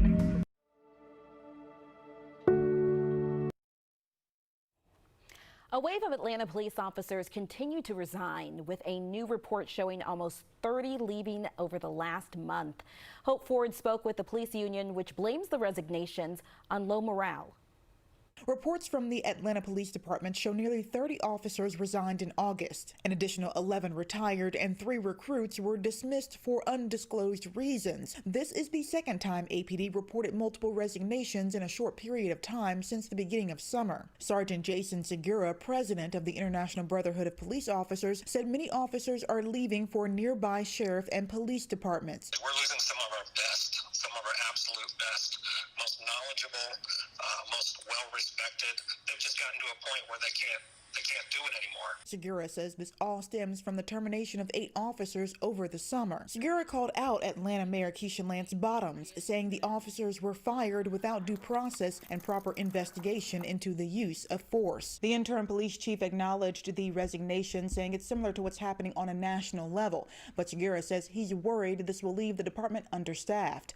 Tonight on Up Late at 11, I'll have more from the police union and how many open positions there are within the department.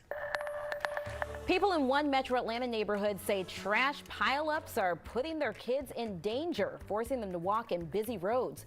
What they want the city to do about it. Continuous COVID-19 coverage during prime time. We're committed to giving you facts, not fear. On 11 Alive News Primetime, weeknights from 8 to 11 on WATF. There are everyday actions to help prevent the spread of respiratory diseases. Wash your hands. Avoid close contact with people who are sick. Avoid touching your eyes, nose, and mouth. Stay home when you are sick. Cover your cough or sneeze. Clean and disinfect frequently touched objects with household cleaning spray. For more information, visit cdc.gov/COVID-19. This message brought to you by the National Association of Broadcasters and this station.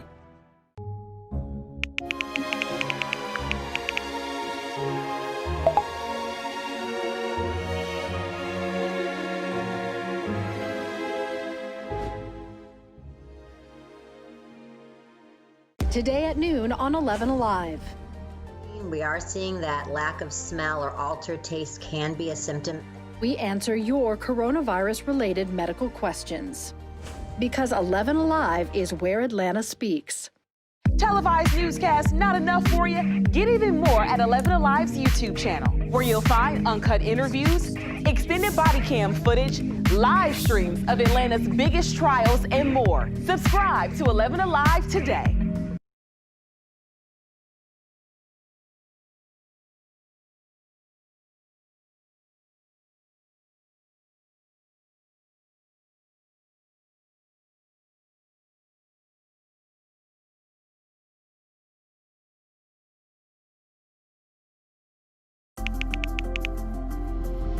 Let's start with a viral message going around. Quote, vast majority of people who died had ibuprofen Advil in their system. This message is fake. We just bought 20 dust masks for $97. Are you doing this to help people or are you doing this to make money or both? Both. Take this email sent to the Verify team. Is it safe to have your house cleaned by outside workers? The best practice is to limit guests to emergencies only.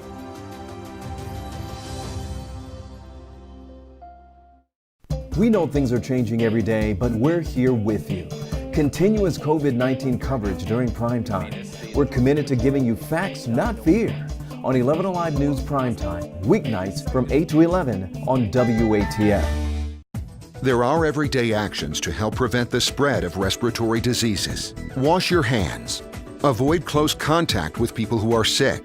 Avoid touching your eyes, nose, and mouth. Stay home when you are sick. Cover your cough or sneeze.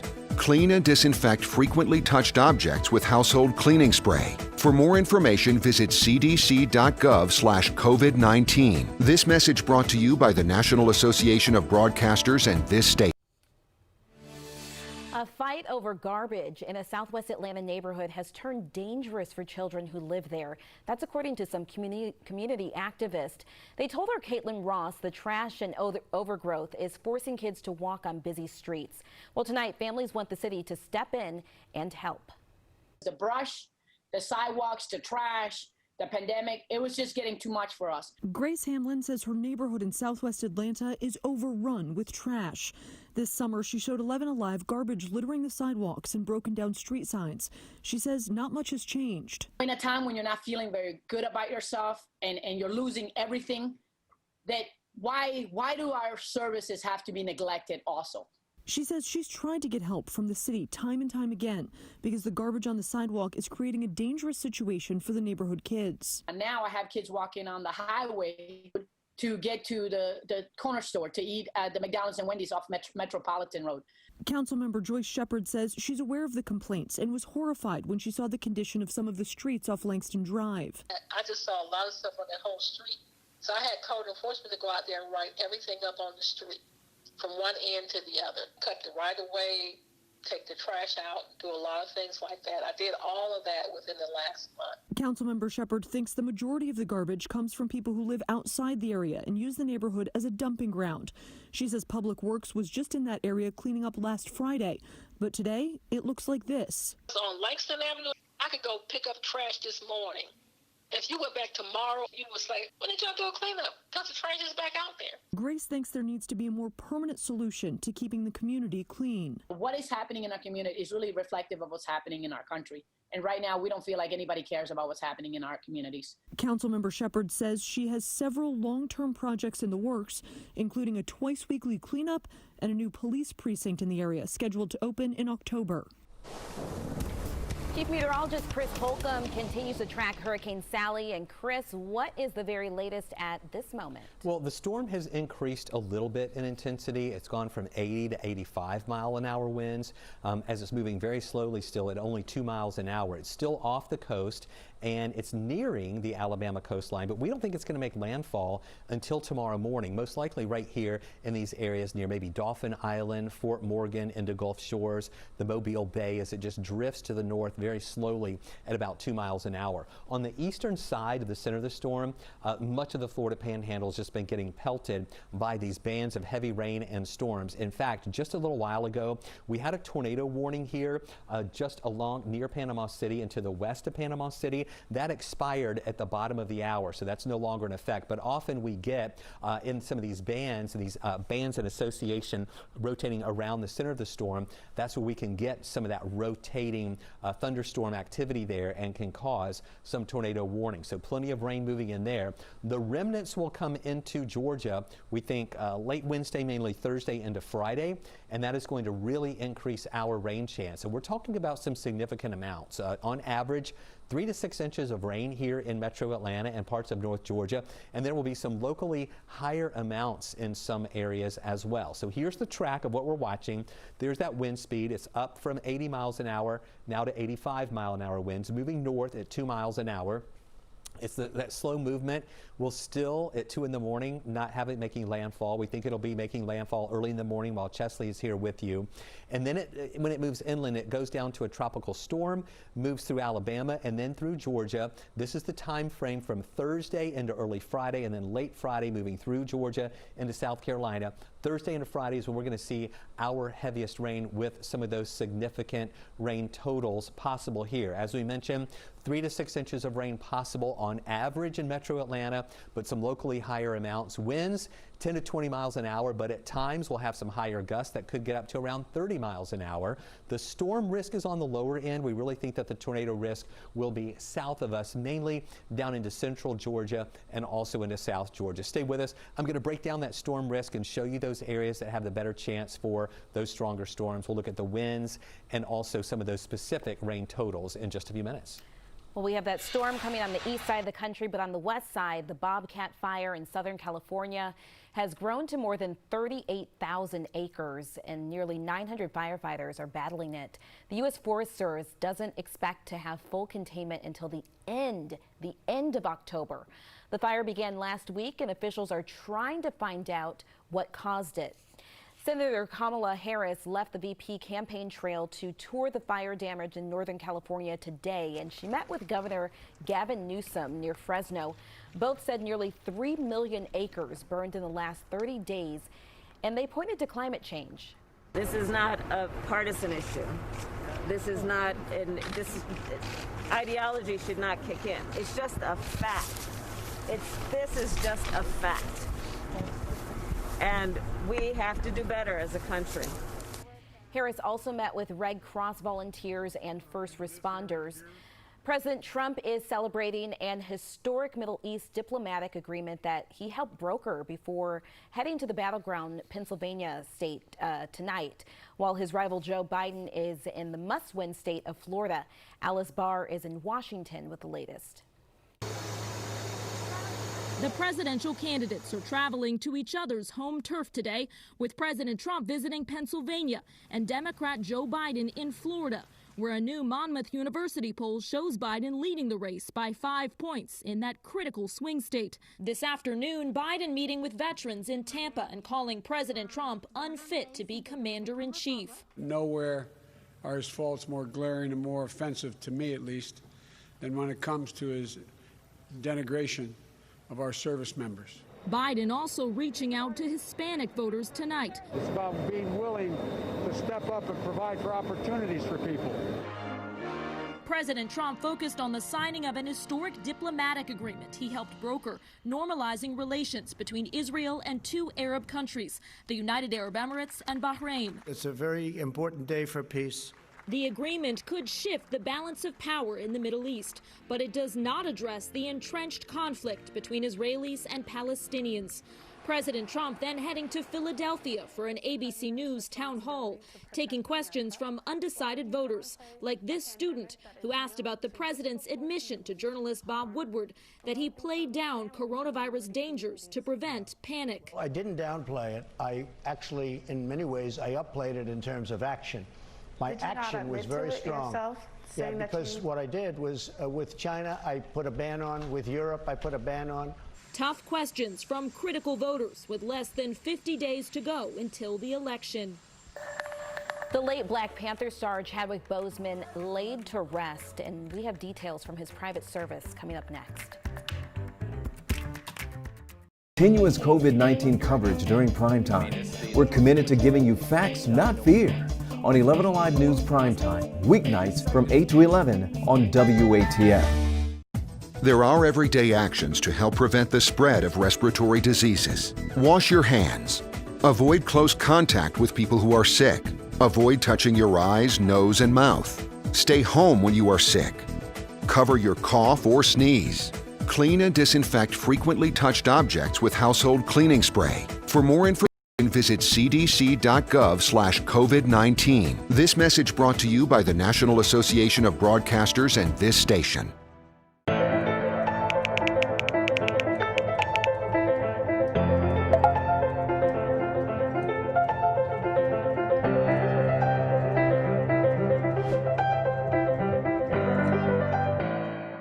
Today at noon on 11 Alive.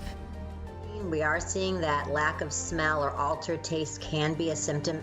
We answer your coronavirus-related medical questions. Because 11 Alive is where Atlanta speaks. Televised newscasts not enough for you? Get even more at 11 Alive's YouTube channel, where you'll find uncut interviews, extended body cam footage, live streams of Atlanta's biggest trials, and more. Subscribe to 11 Alive today.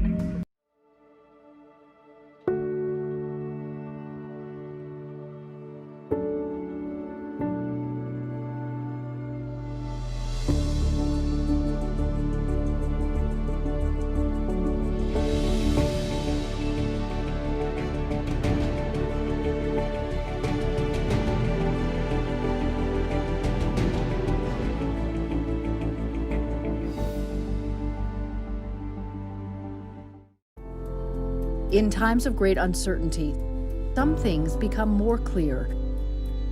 The things we take for granted, the people we depend on daily. Here at 11 Alive, we'd like to say thank you. First responders, medical staff, sanitation workers, truck drivers, postal workers, and every brave Georgian doing their part to make a difference. We see you, we hear you, and we appreciate all that you do. Let's start with a viral message going around. Quote, vast majority of people who died had ibuprofen Advil in their system. This message is fake. We just bought 20 dust masks for $97. Are you doing this to help people or are you doing this to make money or both? Both. Take this email sent to the Verify team. Is it safe to have your house cleaned by outside workers? The best practice is to limit guests to emergencies only.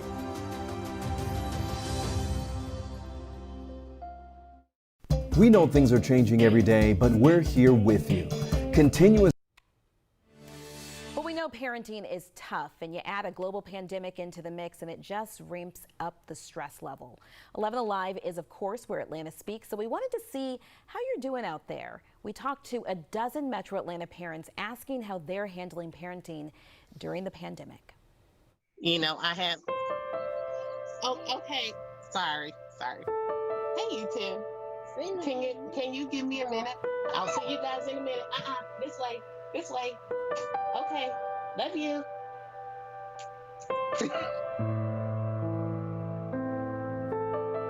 My name is Dalisha Gamble. Jason McCullough. Melissa Nichols. We live in Marietta, Akron, Georgia. Riverdale, Sandy Springs. South Clayton area. I have 4 children. 3 sons. 2 girls, 2 boys. Say hi.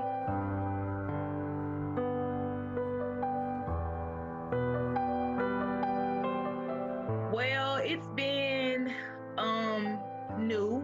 Quite chaotic. Feels like everything's turned up to 11. At this point, you want to fire yourself a little bit. My schedule starts at 3:30 to midnight, then I had to wake back up and get the kids together around about 6:45. It's a full-time job with another full-time job. My wife definitely has her hands full as well. I looked at her last night and I could tell she was just absolutely exhausted. I am waking up extra early to make sure they're good. Then I have to do my job. Then I step out for lunch. Then I go back to work. Then I check on them. There's weeks where I'm like, good planning will allow us to be successful with this. Then there's times where I'm super realistic, like, this crap sucks. What makes my situation unique is that they're small, toddlers, and just helping them understand what's going on is tough. My son would say to me, I can't wait for the coronavirus to be over so we can go see Grandma Rose again. And it's a little heartbreaking. I personally know people that have, passed on from this pandemic. You got to kind of explain to them, this is not a joking matter. This is real out here. I really do worry that my kids are absorbing a really negative view of the world. You can't hug other people, avoid other people. The world is not a safe place. Stay in your house and hide. I'm a dialysis nurse, and we have other nurses that have caught COVID, brought it home to their family, kids, and they've been out for weeks. It's always in the back of my head that when I come home, I don't want to give my family anything. There's this, lurking anxiety. So that's the low point. Like, what if I were to catch COVID? What if my wife were to catch COVID? I had been diagnosed with COVID. At the same time, me contracting it, my son contracted it because I had no choice but to have them in quarantine with me. You feel like you fail. It's like you want to give up sometimes, but you know you can't. It's a whole lot of joyful moments. I laugh every day, even at stuff that I have no business laughing at. Movie night, and we have picnics in our yard. We've been fishing. My son and I built a go-kart. We decided to adopt rescue dogs. Every parent is pulling out all the stops and doing their very best. And it's frustrating when everyone is doing their best and it's still not good enough. To me, what it's like to be a parent is that your kid or your children are going to take precedence. There are future doctors, lawyers, news people. And I feel like they're our best gym right now to protect. because everyone's trying to get through it. It's not just a personal thing. It's the whole entire world right now. The nation is just trying to get through it. President Trump's son-in-law and senior White House advisor Jared Kushner appeared on the Today Show this morning. He talked about his role in securing Middle East peace deals and Bob Woodward's new book and its revelations about the president intentionally downplaying the coronavirus threat. Yeah, the president was very forthcoming with the American people about what he knew and when he knew it. President Trump, obviously, he banned travel from China, he banned travel from Europe. This was an unprecedented pandemic, and as different facts evolved, the president informed the public. Dr. Fauci was on the record the other day saying that the president was very transparent, and he agreed with the way that the president characterized things at the time. This was an iterative thing. Kushner also talked about the Israel, Bahrain, and Israel United Emirates peace deals brokered by President Trump, calling them the beginning of the end of the Israel-Arab conflict. And that is a quote there. Chadwick Boseman was buried in his home state of South Carolina. That is 6 days after he died at his home in Los Angeles. A death certificate obtained Monday by the Associated Press says the Black Panther star was laid to rest September 3rd at a cemetery in Belton, South Carolina, which is about 11 miles from his hometown of Anderson. Boseman died August 28th after battling colon cancer for 4 years. He was 43. The city of San Antonio is lifting the ban on Chick-fil-A at the city's airport. The city council banned the restaurant from the airport last year because of the fast food chain's history of donating to groups opposing LGBTQ rights. The move led to a federal investigation into whether the city banned the restaurant because of its religious beliefs. Although the ban lifted, Chick-fil-A is saying they will not open at the airport. And Hobby Lobby is showing their employees some love and appreciation. The arts and crafts store is raising the minimum wage to $17 an hour. The CEO says the reason for the pay increase is because this year has presented so many challenges to our employees. Back in 2009, you might remember, the company was one of the first to establish a nationwide minimum wage that was significantly higher than the federal wage, which sits at $7.25 an hour. We continue to watch dry weather conditions out there right now, even though we have a good coverage of clouds around. Cool air as well. High temperatures today made it up to 77 degrees this afternoon. Here's what we're going to be watching, though. Through the nighttime hours, there are a few showers on the south side that are falling apart. The main rain shield in association with Hurricane Sally. Moving up just to the south of Montgomery, also in parts of southwest Georgia. Then that really heavier rain is here along the Florida Panhandle, where we have a tornado watch. We had a tornado warning earlier, not too far off from Panama City, that expired at 9:30. Here's the center of the storm right now. Winds have come back up. It's now 85-mile-an-hour winds. It was down to 80 earlier, so it's increased a little bit. We're going to get a new advisory coming in soon with this system here that might show an increase in wind speeds again, as it's still moving very slowly to the north at about 2 miles an hour. Here's a look at those bands of really heavy rain that are moving along with that, and that is just inundating the Florida Panhandle with plenty of rain. Take a look at the flash flood watch that's in effect for our area, for North Georgia, Metro Atlanta, areas down to the south of us as well. 3 to 6 inches of rain possible in these spots really between Wednesday afternoon into early on Friday morning, and we could see some locally higher amounts too, and that could cause some flash flooding in some areas. Here is a look at the rainfall forecast for the next 7 days, and those heavier rainfall amounts pretty much follow the center of the storm and the remnants as it moves through. Northwest Georgia, the green colors indicating rainfall amounts of 1 to 2 inches, all right? Then when you get into the yellow, orange, and red for around most of Metro Atlanta, that's where we're seeing on average between 3 and 6 inches of rain. Some localized areas, especially south and east of the city, could see 6 to 9 inches of rain possible in some spots, but that wouldn't really be widespread. So that's why I want you to be aware of flash flooding possible, especially if you live in some flood-prone areas. There's the 85-mile-an-hour wind moving north at 2 miles an hour. Landfall we think would be early in the morning right there along the Alabama coast, and then it becomes a tropical storm inland and then a depression from Thursday into early on Friday as it crosses over Georgia, and that's going to be the time frame when we see some of that heavier rain and the potential for some wind. I really think the storm risk is going to be more down to the south. On Tuesday, tomorrow, or actually that's today, the storm risk is mainly here along the Florida Panhandle where we see that tornado watch in effect. And then as we go into Wednesday, you see the marginal risk extending up toward Macon and Columbus, where they'll have the potential for some isolated stronger storms and maybe some isolated tornadoes there. Then by later on Thursday, it looks like just general showers here, but I'm not really concerned about a widespread severe weather risk for Thursday. So here's the timeline. The storm to the south moving inland. That rain shield comes in to metro Atlanta during the day on Wednesday. Thursday, heavy rain. Here comes that band of heavy rain here, mainly on Thursday afternoon, with some driving rain moving in here throughout the evening hours. And then by Friday morning, that moves over to the east. Things will be improving as everything pushes out with a couple lingering showers around, but we'll just have to deal with whatever water is left behind from this system during the day on Friday. Saturday, clouds are going to be stubborn to break up. And then on Sunday, it looks much better with decreasing clouds and cooler temperatures, lows in the 50s, highs in the 70s for the end of the weekend. And moving into next week, it looks like a drier pattern pushing into next week as well. So we just have to get through the next few days with all this rain moving in. Increasing rain chances Wednesday with a high of 72, 100% chance for rain Thursday, highs near 75. Rain ending on Friday with the heaviest stuff pushing out. Decreasing clouds Saturday, and then mostly sunny Sunday, Monday, and Tuesday. And there you see that touch of fall with lows in the 50s, highs in the mid 70s. Stay with us. We have more to come on Prime Time on the ATL. Here at 11 Alive, we'd like to say thank you. First responders, medical staff, sanitation workers, truck drivers, postal workers, and every brave Georgian doing their part to make a difference. We see you, we hear you, and we appreciate all that you do. Let's start with a viral message going around. Quote, vast majority of people who died had ibuprofen Advil in their system. This message is fake.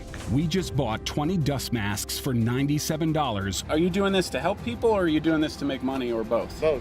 Take this email sent to the Verify team. Is it safe to have your house cleaned by outside workers? The best practice is to limit guests to emergencies only.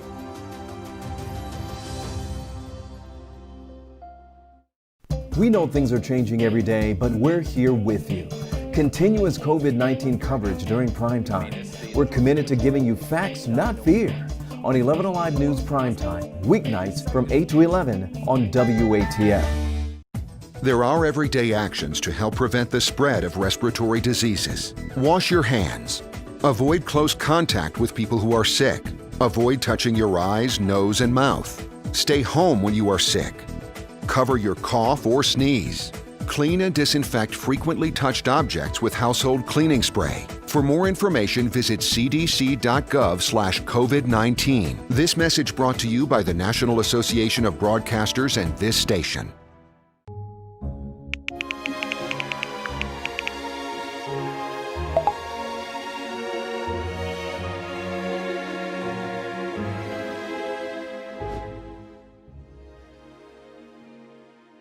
Today at noon on 11 Alive.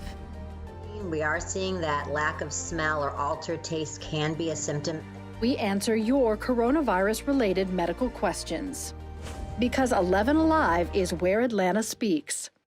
Televised newscasts not enough for you? Get even more at 11 Alive's YouTube channel, where you'll find uncut interviews, extended body cam footage, live streams of Atlanta's biggest trials, and more. Subscribe to 11 Alive today.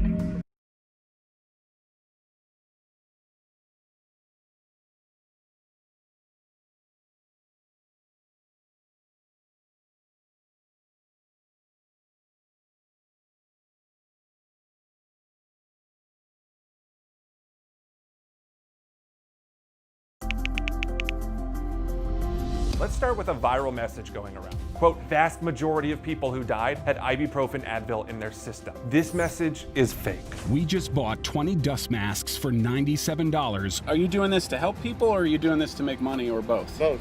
Take this email sent to the Verify team. Is it safe to have your house cleaned by outside workers? Increasing rain chances during the day on Wednesday. We get up to a 70% chance for showers later in the day, 100% chance for rain Thursday, some of that heavy at times where we have a flash flood watch in effect through Friday morning.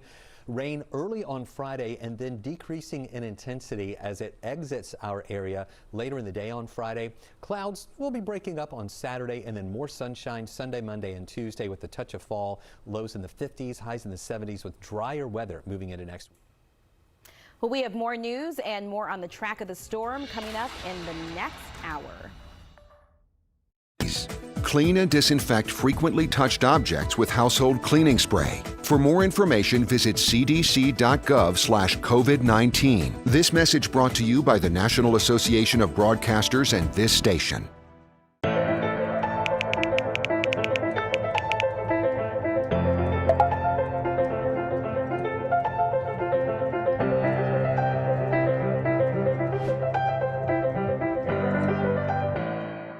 Today at noon on 11 Alive.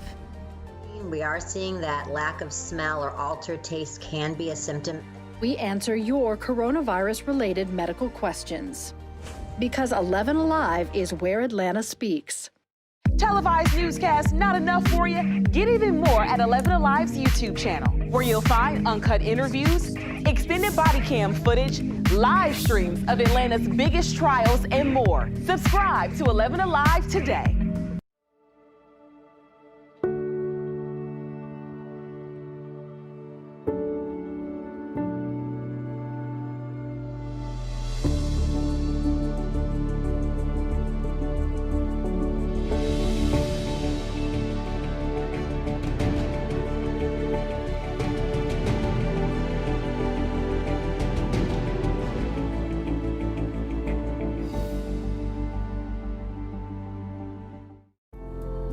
In times of great uncertainty, some things become more clear.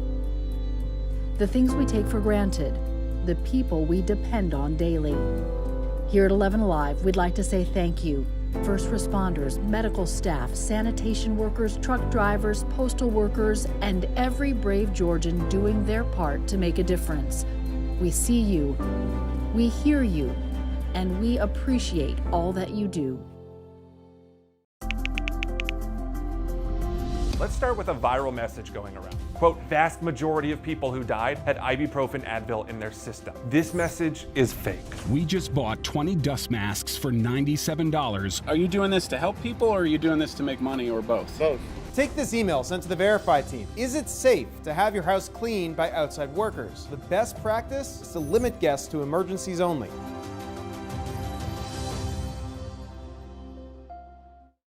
We know things are changing every day, but we're here with you. Continuous COVID-19 coverage during prime time. We're committed to giving you facts, not fear. On 11 Alive News Primetime, weeknights from 8 to 11 on WATF. There are everyday actions to help prevent the spread of respiratory diseases. Wash your hands. Avoid close contact with people who are sick. Avoid touching your eyes, nose, and mouth. Stay home when you are sick. Cover your cough or sneeze. Clean and disinfect frequently touched objects with household cleaning spray. For more information, visit cdc.gov/COVID-19. This message brought 11 Alive News Primetime on the ATL starts now. It has been an active hurricane season, and we are only in the middle of September. Sally is the latest. How the storm churning in the Gulf could impact Georgia. And a wave of police officers resigning in Atlanta while the numbers keep climbing. Parents getting restless with virtual learning. Oh, yes, we are now demanding a plan from Atlanta Public Schools for when their kids can get back inside the classroom.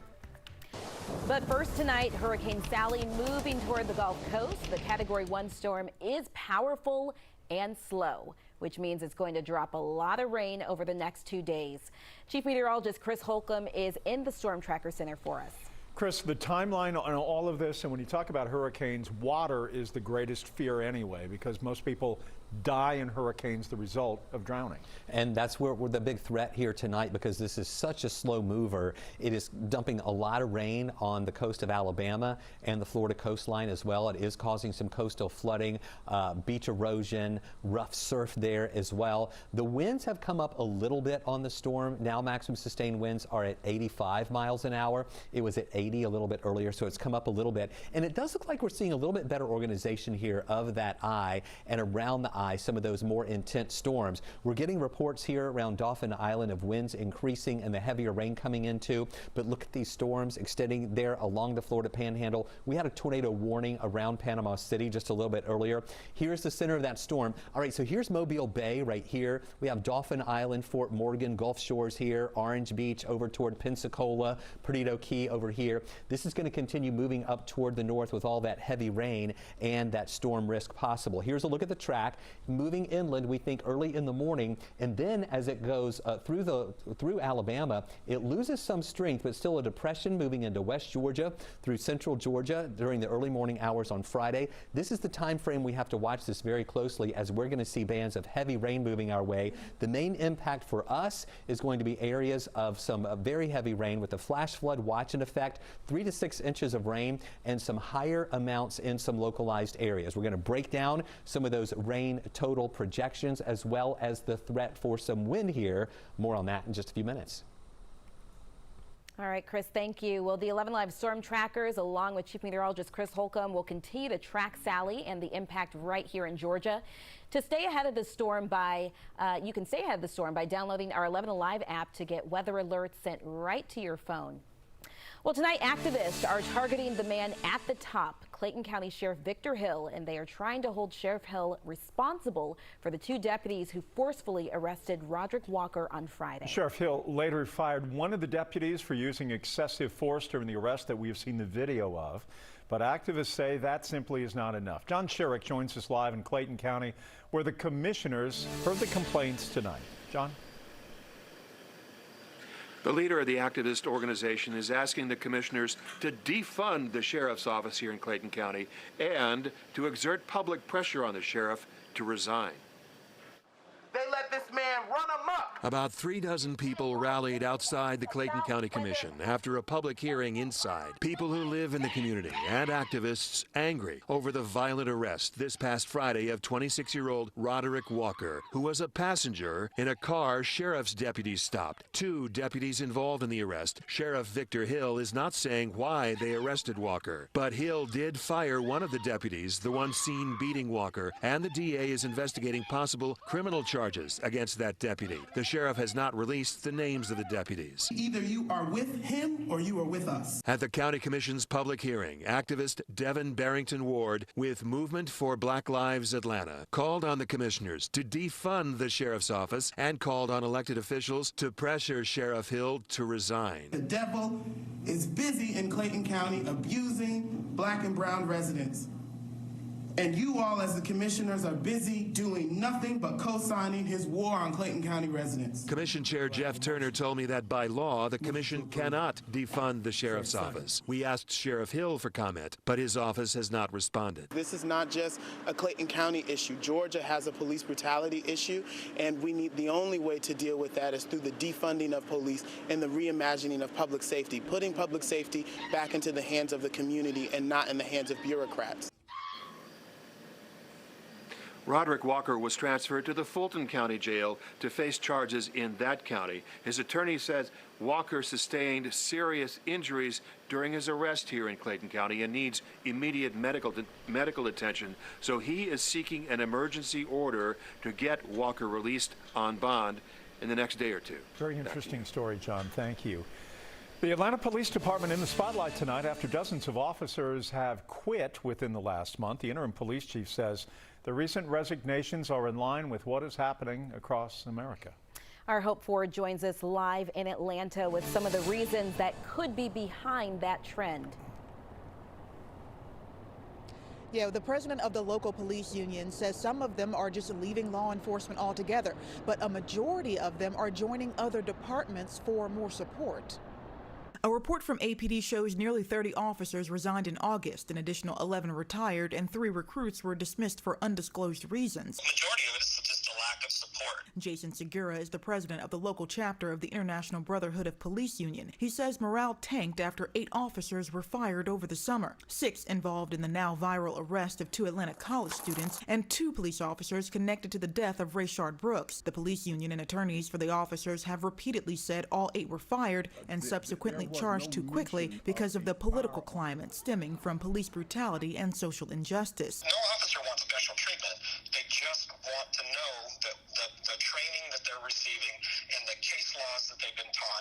followed by those who are supervising us and those who are leading us. Segura said they're losing experienced officers, and it could stretch the department too thin. APD Interim Police Chief Rodney Bryant acknowledged the resignations. He says APD is currently operating with 1,733 of 2,046 authorized positions, with 110 recruits enrolled. Segura added officers don't feel like the city and mayor would support them in the split-second decisions they make while on the job. We just want to be able to do our job, and we want to be able to protect and serve. And social justice activists, applauded Mayor Keisha Lance Bottoms for firing those officers. And Mayor Bottoms did say in a June news conference that morale was low within the police department. She hasn't responded to our request tonight for comment on the recent resignations. And you know, Hope, some of the criticism we've received about APD lately is about slow response time. So did APD say if their response time is impacted by losing some of those officers? Yeah, the interim police chief did say that they are able to respond to all of those 911 calls. They are prioritizing calls, so those property damage calls and calls like that are lower on the list. But Brian did say that they are trying to respond to all 911 calls in a reasonable amount of time. A huge settlement in a case that sparked months of protests across America. The city of Louisville has reached a $12 million settlement with Breonna Taylor's family 6 months after she was killed by police in a drug raid. Her mother later filed a lawsuit against the department, calling the no-knock raid negligent and accusing the officers of excessive force. The settlement includes several police reform measures, including changes to the process for approving search warrants and expansion of random drug testing for officers. Still, during a news conference today, Breonna Taylor's mother said the settlement does not change her belief that the officers involved in Taylor's death should be charged. As significant as today is, it's only the beginning of getting full justice for Breonna. We must not lose focus on what the real job is. And with that being said, it's time to move forward with the criminal charges, because she deserves that and much more. Her beautiful spirit and personality is working through all of us on the ground. So please continue to say her name. Officer Brett Hakeson, who fired the shots blindly into Taylor's apartment, was fired in June. 2 other officers and the detective who requested the warrant are on administrative leave. Well, Atlanta police made an arrest in a shooting that killed 2 people and injured 13 others on Auburn Avenue over the 4th of July weekend. Police say DeAndre Brown was arrested during a traffic stop Sunday night, and he's now facing 2 counts of murder. Police are also looking for 3 additional people in connection to the shooting. So each individual that you see in these photographs, we know that they did each discharge a firearm. And that's why it is critically important that we get these individuals identified and have the opportunity to speak with them. One of the victims in the shooting, that young man, Joshua Ingram, would have turned 21 late last month. We are going to hear from his mother tonight on Up Late at 11. Marietta police need help to solve a hit and run that killed Martin Rivera as he was working on a construction project on I-75 on Saturday. Police are searching for this car, similar to the one we're looking at right now, with damage to the front end and a missing passenger side mirror. It is a black Volkswagen GTI. Anyone with information is asked to call Crime Stoppers or the investigator handling the case. We have those numbers on our website. Parents at Atlanta public schools are getting restless. They say they need to know when their kids will be back inside the classroom. So we took their concerns to the district. We'll tell you what they said coming up. We know things are changing every day, but we're here with you. Continuous COVID-19 coverage during prime time. We're committed to giving you facts, not fear. On 11 Alive News Prime Time, weeknights from 8 to 11 on WATF. There are everyday actions to help prevent the spread of respiratory diseases. Wash your hands. Avoid close contact with people who are sick. Avoid touching your eyes, nose, and mouth. Stay home when you are sick. Cover your cough or sneeze. Clean and disinfect frequently touched objects with household cleaning spray. For more information, visit cdc.gov/COVID-19. This message brought to you by the National Association of Broadcasters and this station.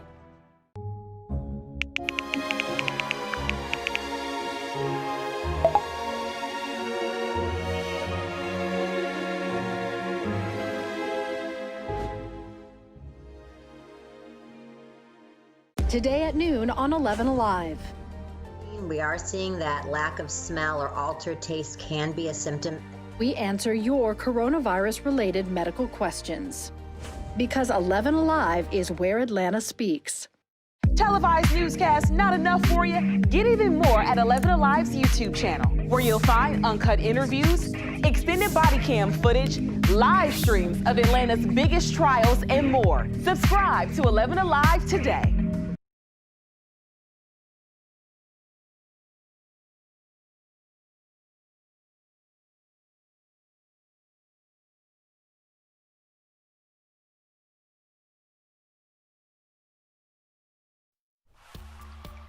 Parents frustrated with virtual learning are sharing some videos with us like these and urging Atlanta Public Schools to release details about when and how classrooms could reopen.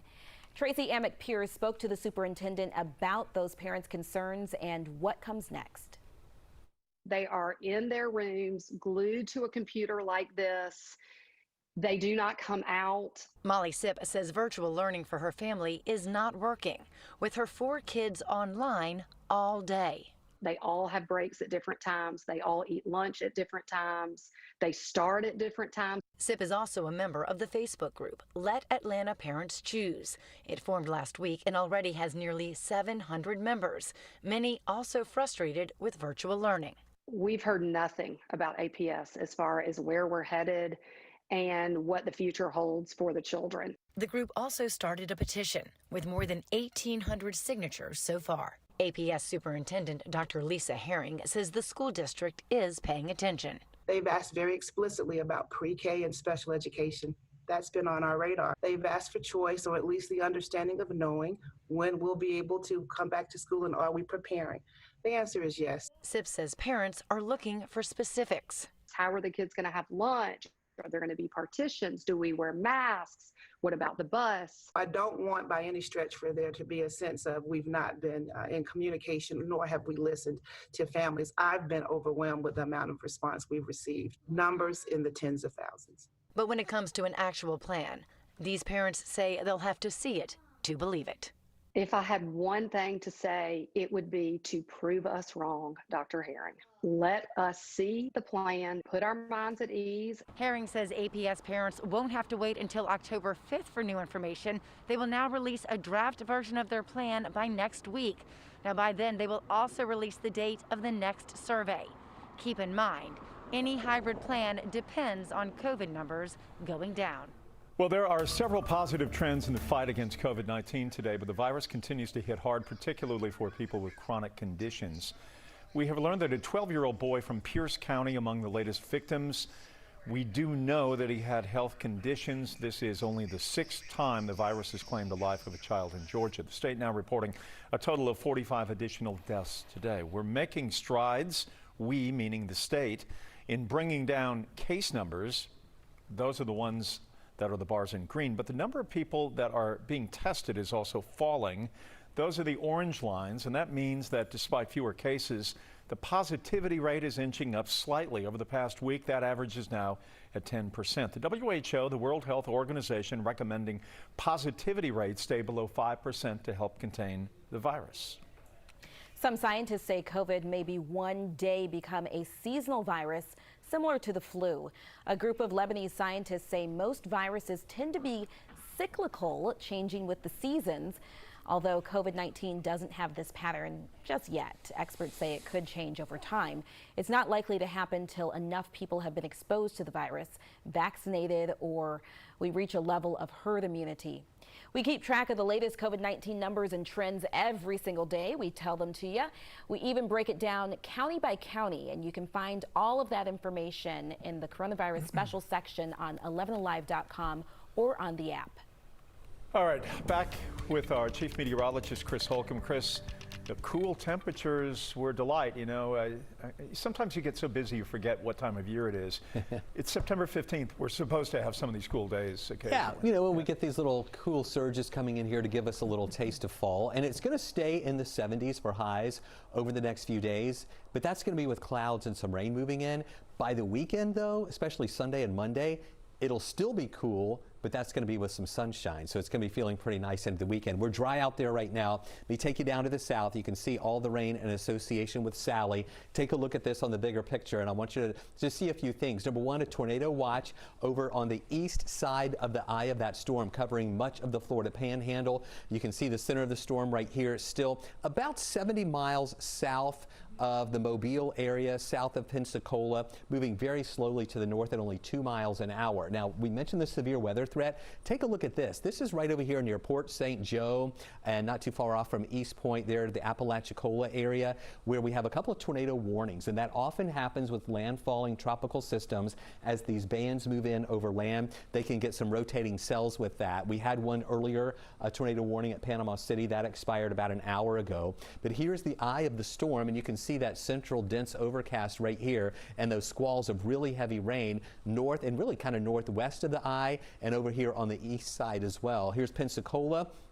You have Perdido Key, Orange Beach, Gulf Shores, also Fort Morgan, Dauphin Island right here. This is where we think the storm will be moving inland during the overnight hours toward tomorrow morning. In fact, here is that forecast track. We still have winds of about 85 miles an hour. We will be getting in a new advisory within the hour here. We'll pass that along when we get it. And you can see it coming in early in the morning and then losing strength as it turns up toward the north and east.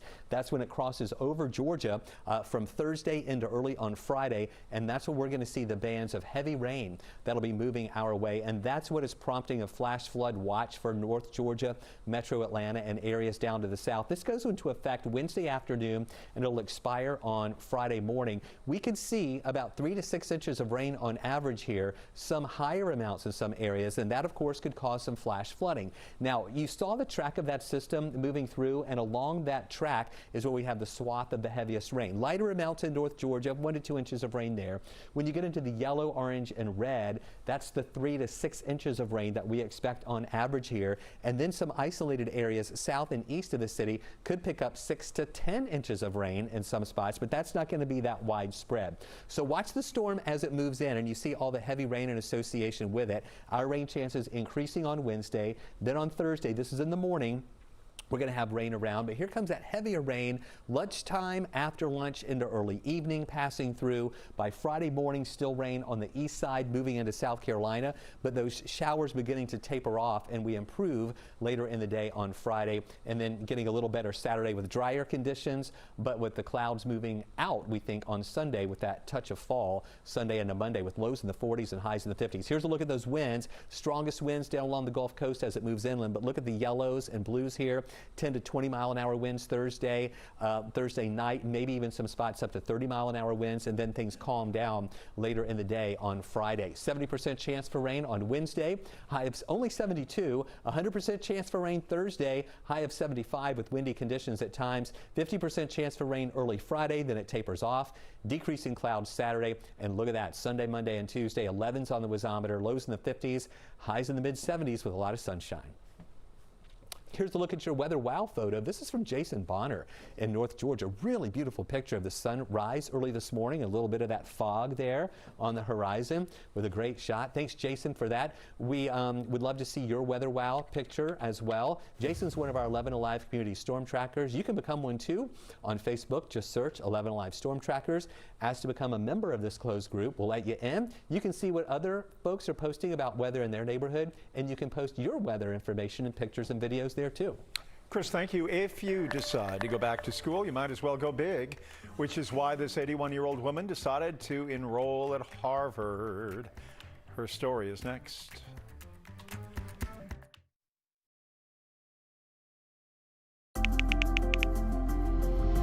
Let's start with a viral message going around. Quote, vast majority of people who died had ibuprofen Advil in their system. This message is fake. We just bought 20 dust masks for $97. Are you doing this to help people, or are you doing this to make money, or both? Both. Take this email sent to the Verify team. Is it safe to have your house cleaned by outside workers? The best practice is to limit guests to emergencies only.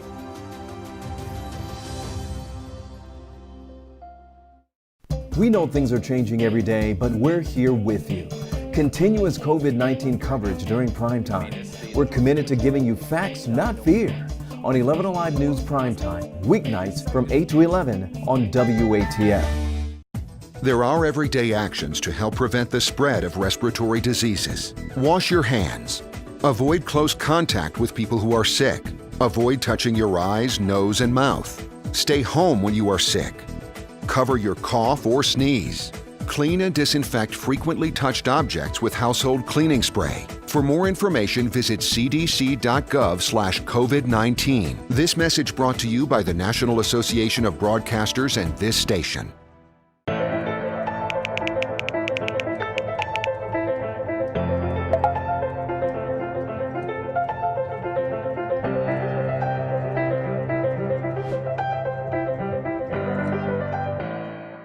Today at noon on 11 Alive. We are seeing that lack of smell or altered taste can be a symptom. We answer your coronavirus-related medical questions. Because 11 Alive is where Atlanta speaks.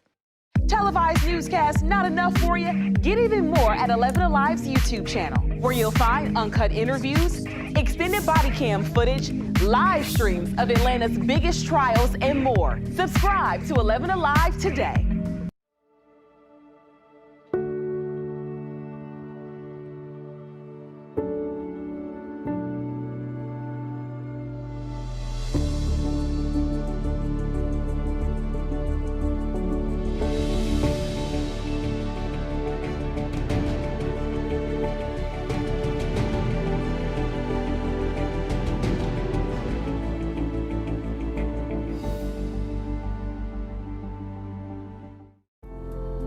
In times of great uncertainty. When an 81-year-old woman was forced to stay home because of the pandemic, she decided to take some time to better herself, as many people were doing. So she enrolled at one of the country's top colleges. She's sending a message that it's never too late to achieve your goals. I have 3 two-hour lectures. Colleges are starting back up. And then 2 exams. And despite the typical image of a young, eager 18 to 20-something-year-old, Hi. This is your newest college student. How are you? I'm good. This is my study, and this is where I'm going to make it all happen. Barbara Ingram, a grandmother of 8 and great-grandmother of 3, is retired in Dallas. I am 81. I'll be 82 in November. Now she's attending the school of her dreams. Harvard, here I am. Harvard. Yes, the Ivy League, among the most prestigious schools, Harvard University. I never dreamed in a million years, but I thought if I'm going to go to school, I want to pick one of the best schools I can go to, due to the fact that now, they're on the computer. We can do this way. With a little help from her tech-savvy husband, she already started her online economics class. All my papers here. Barbara wants to stay sharp. It's never too late. And keep learning. Everyone tells me they're so proud of me, and I said, just wait and see how I do. I think it's safe to say she'll do just fine. If I can do it, anyone can do it. Well, first of all, let me say, she does not look 81 years old. No, she looks great. She looks fantastic. Yep. But on top of that, these are the stories that I love. I mean, it's always great to hear about young people who are overachieving and doing things, but the courage it takes at that age or at an older age to start something new and step out there and say, what the heck, might as well go for it. Yeah, I have to motivate myself just to mow the lawn, and here's a woman at 81 going to Harvard. It makes me feel very small. Well, it should encourage you, inspire you. Those days are over, I'm afraid. Lawn today, maybe something bigger tomorrow. You never know. All right, I'm going to get ready for Up Late. We'll be on in about 30 minutes over on 11 Alive. What does that entail? What does that mean, getting ready? Well, I can't tell you. Okay, all right, we'll find out about it. You asked too many questions. All right, Natisha, thanks. See you in a few minutes. Covering campaign costs. What is legal and what is not? We are taking a closer look at the president's funding coming up next.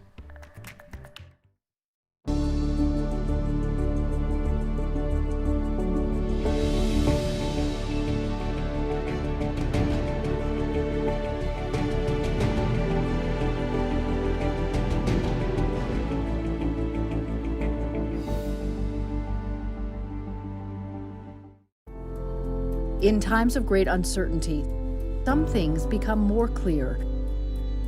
The things we take for granted, the people we depend on daily. Here at 11 Alive, we'd like to say thank you. First responders, medical staff, sanitation workers, truck drivers, postal workers, and every brave Georgian doing their part to make a difference. We see you, we hear you, and we appreciate all that you do. Let's start with a viral message going around. Quote, vast majority of people who died had ibuprofen Advil in their system. This message is fake. We just bought 20 dust masks for $97. Are you doing this to help people or are you doing this to make money or both? Both. Take this email sent to the Verify team. Is it safe to have your house cleaned by outside workers? The best practice is to limit guests to emergencies only.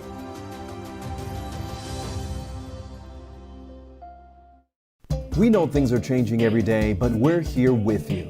Continuous COVID-19 coverage during prime time. We're committed to giving you facts, not fear.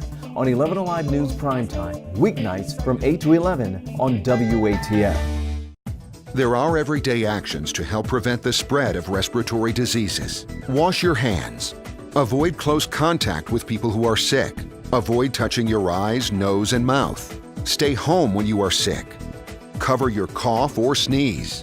Clean and disinfect frequently touched objects with household cleaning spray. For more information, visit cdc.gov/COVID-19. This message brought to you by the National Association of Broadcasters and this station.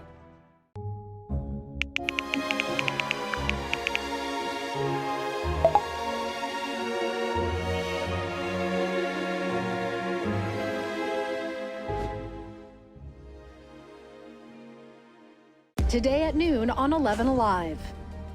We are seeing that lack of smell or altered taste can be a symptom. We answer your coronavirus-related medical questions. Because 11 Alive is where Atlanta speaks. Televised newscasts not enough for you? Get even more at 11 Alive's YouTube channel, where you'll find uncut interviews, extended body cam footage, live streams of Atlanta's biggest trials, and more. Subscribe to 11 Alive today.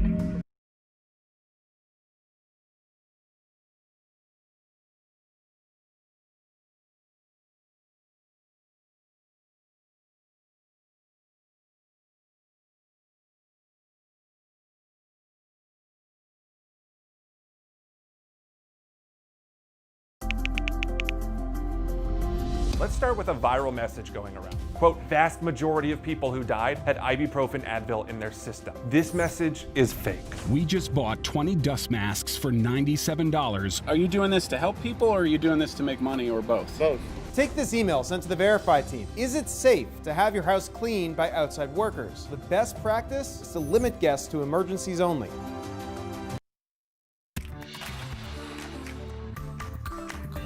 A fight over garbage in a southwest Atlanta neighborhood has turned dangerous for children who live there, according to some community activists.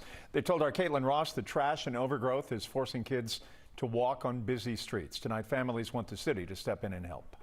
The brush, the sidewalks, the trash, the pandemic, it was just getting too much for us. Grace Hamlin says her neighborhood in southwest Atlanta is overrun with trash. This summer, she showed 11 Alive garbage littering the sidewalks and broken down street signs. She says not much has changed. In a time when you're not feeling very good about yourself and you're losing everything, that why do our services have to be neglected also? She says she's tried to get help from the city time and time again because the garbage on the sidewalk is creating a dangerous situation for the neighborhood kids. And now I have kids walking on the highway to get to the corner store to eat at the McDonald's and Wendy's off Metropolitan Road. Councilmember Joyce Shepard says she's aware of the complaints and was horrified when she saw the condition of some of the streets off Langston Drive. I just saw a lot of stuff on that whole street.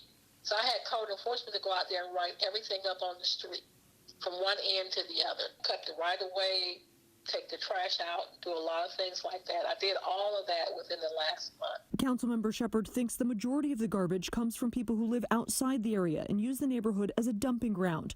She says Public Works was just in that area cleaning up last Friday, but today it looks like this. On Langston Avenue, I could go pick up trash this morning.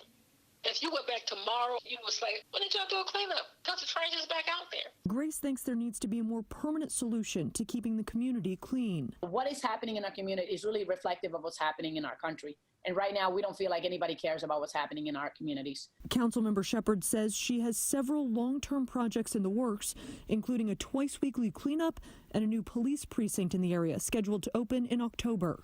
Parenting is a tough gig. Add a global pandemic to the mix, and the stress is real. 11 Alive is where Atlanta speaks, so we wanted to see how you're doing.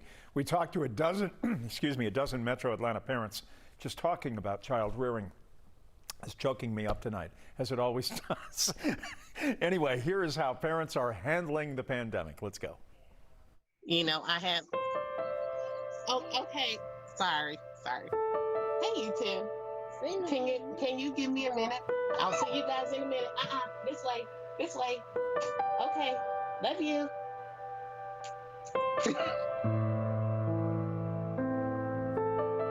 My name is Dalisha Gamble. Jason McCullough. Melissa Nichols. We live in Marietta. Akron, Georgia. Riverdale. Sandy Springs. South Clayton area. I have 4 children. 3 sons. 2 girls, 2 boys. Say hi.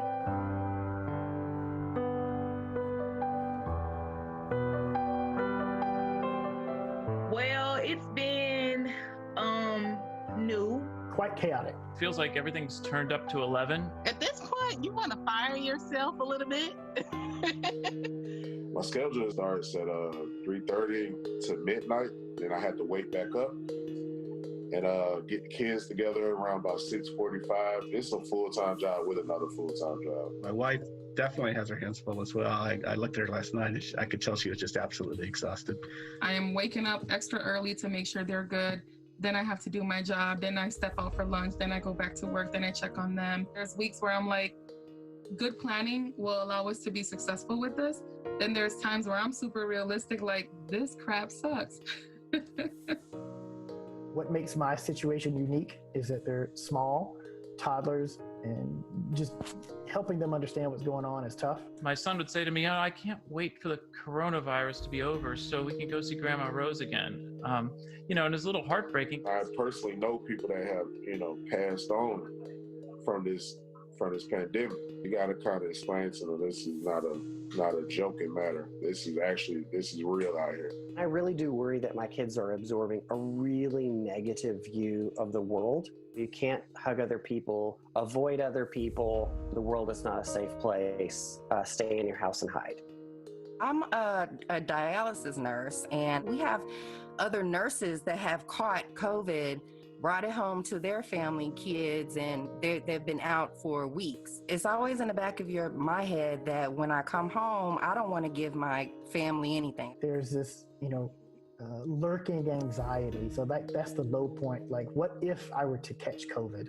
What if my wife were to catch COVID? I had been diagnosed with COVID. At the same time, me contracting it, my son contracted it because I had no choice but to have them in quarantine with me. You feel like you fail. It's like you want to give up sometimes, but you know you can't. It's a whole lot of joyful moments. I laugh every day, even at stuff that I have no business laughing at. Movie night, and we have picnics in our yard. We've been fishing. My son and I built a go-kart. We decided to adopt rescue dogs. Every parent is pulling out all the stops and doing their very best. And it's frustrating when everyone is doing their best and it's still not good enough. To me, what it's like to be a parent is that your kid or your children are going to take precedence. There are future doctors, lawyers, news people.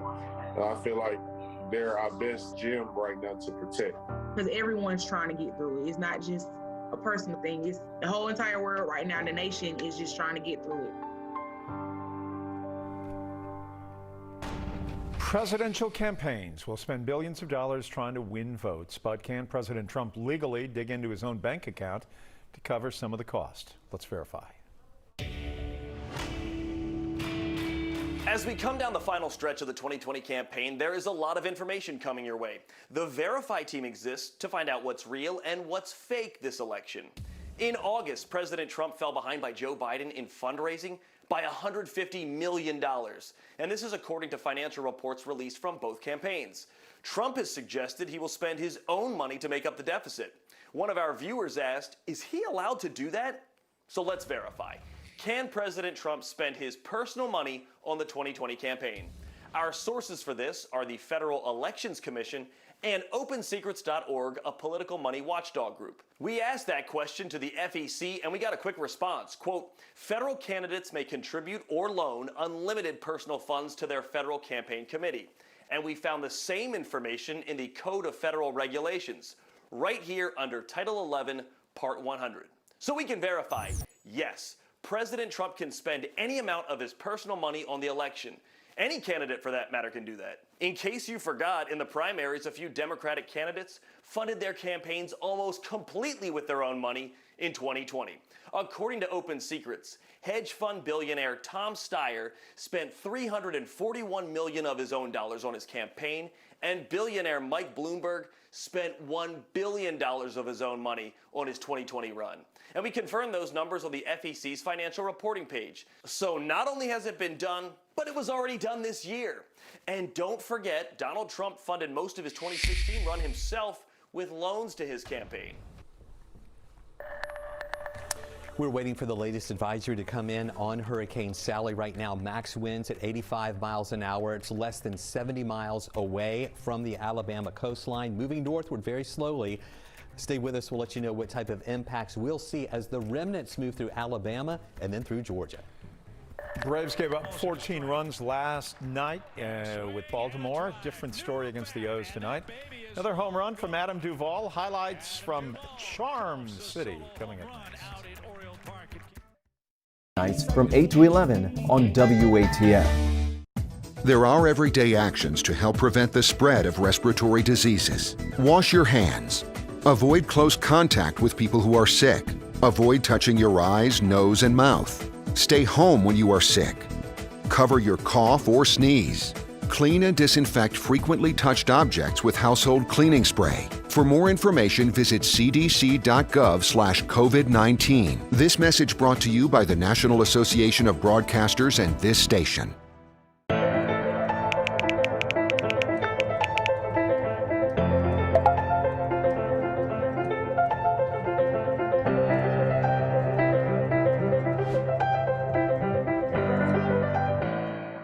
Today at noon on 11 Alive.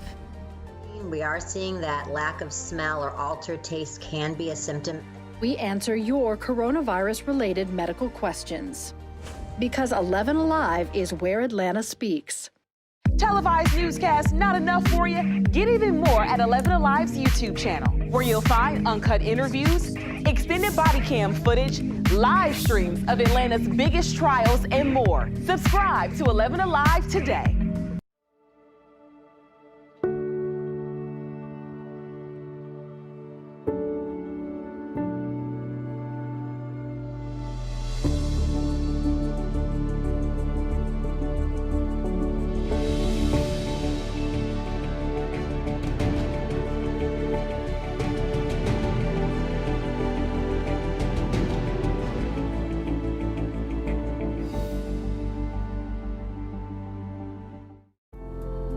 In times of great uncertainty, some things become more clear.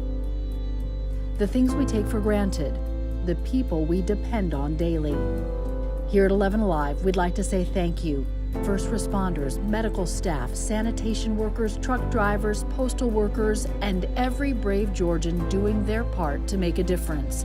We see you, we hear you, and we appreciate all that you do. Let's start with a viral message going around. Quote, vast majority of people who died had ibuprofen Advil in their system. This message is fake. We just bought 20 dust masks for $97. Are you doing this to help people or are you doing this to make money or both? Both.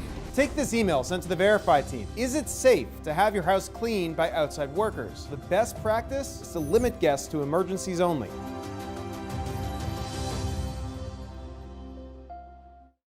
We know things are changing every day, but we're here with you. Continuous COVID-19 coverage during prime time. We're committed to giving you facts, not fear. On 11 Alive News Prime Time, weeknights from 8 to 11 on WATF. There are everyday actions to help prevent the spread of respiratory diseases. Wash your hands. Avoid close contact with people who are sick. Avoid touching your eyes, nose, and mouth. Stay home when you are sick. Cover your cough or sneeze. Clean and disinfect frequently touched objects with household cleaning spray. For more information, visit cdc.gov/COVID-19. This message brought to you by the National Association of Broadcasters and this station.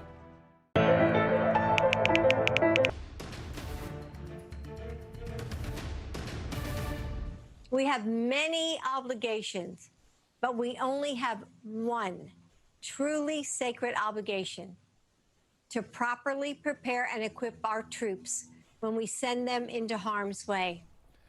The wife of Democratic Party presidential nominee Joe Biden traveling virtually to Georgia for a roundtable with military families. Dr. Jill Biden, a military mother herself, calls it a national security imperative to support this community. The former second lady also shared specifics on how the Biden White House would help unemployed veterans and their families by bringing together business and nonprofit leaders, expanding professional training, and create more opportunities for military spouse entrepreneurs. The Georgia veterans on the Zoom call yesterday shared their experiences. My mom says I'm brainwashed, but what can I say? Military life is all I know. I might be retired now, but I'm still military.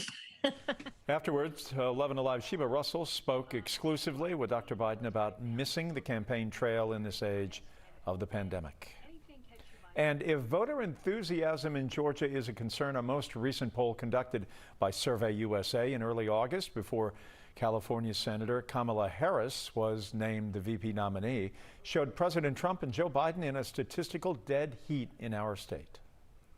So as a military mom and a daughter, a longtime supporter of military families, I know you're used to meeting all of the families in person, face to face. Do you miss that at all during this pandemic? Oh my gosh, yes, of course we miss it. I mean, there's nothing better than, meeting a military family and just, giving someone a hug. We understand what military families are going through, and our military families are so resilient, and I so admire everything they're doing. Some analysts, Dr. Biden, had predicted that if Stacey Abrams or Atlanta Mayor Keisha Lance Bottoms were selected as VP, that it would increase enthusiasm in the state and thus equal a larger voter turnout. What is the strategy to increase enthusiasm around Joe Biden in Georgia?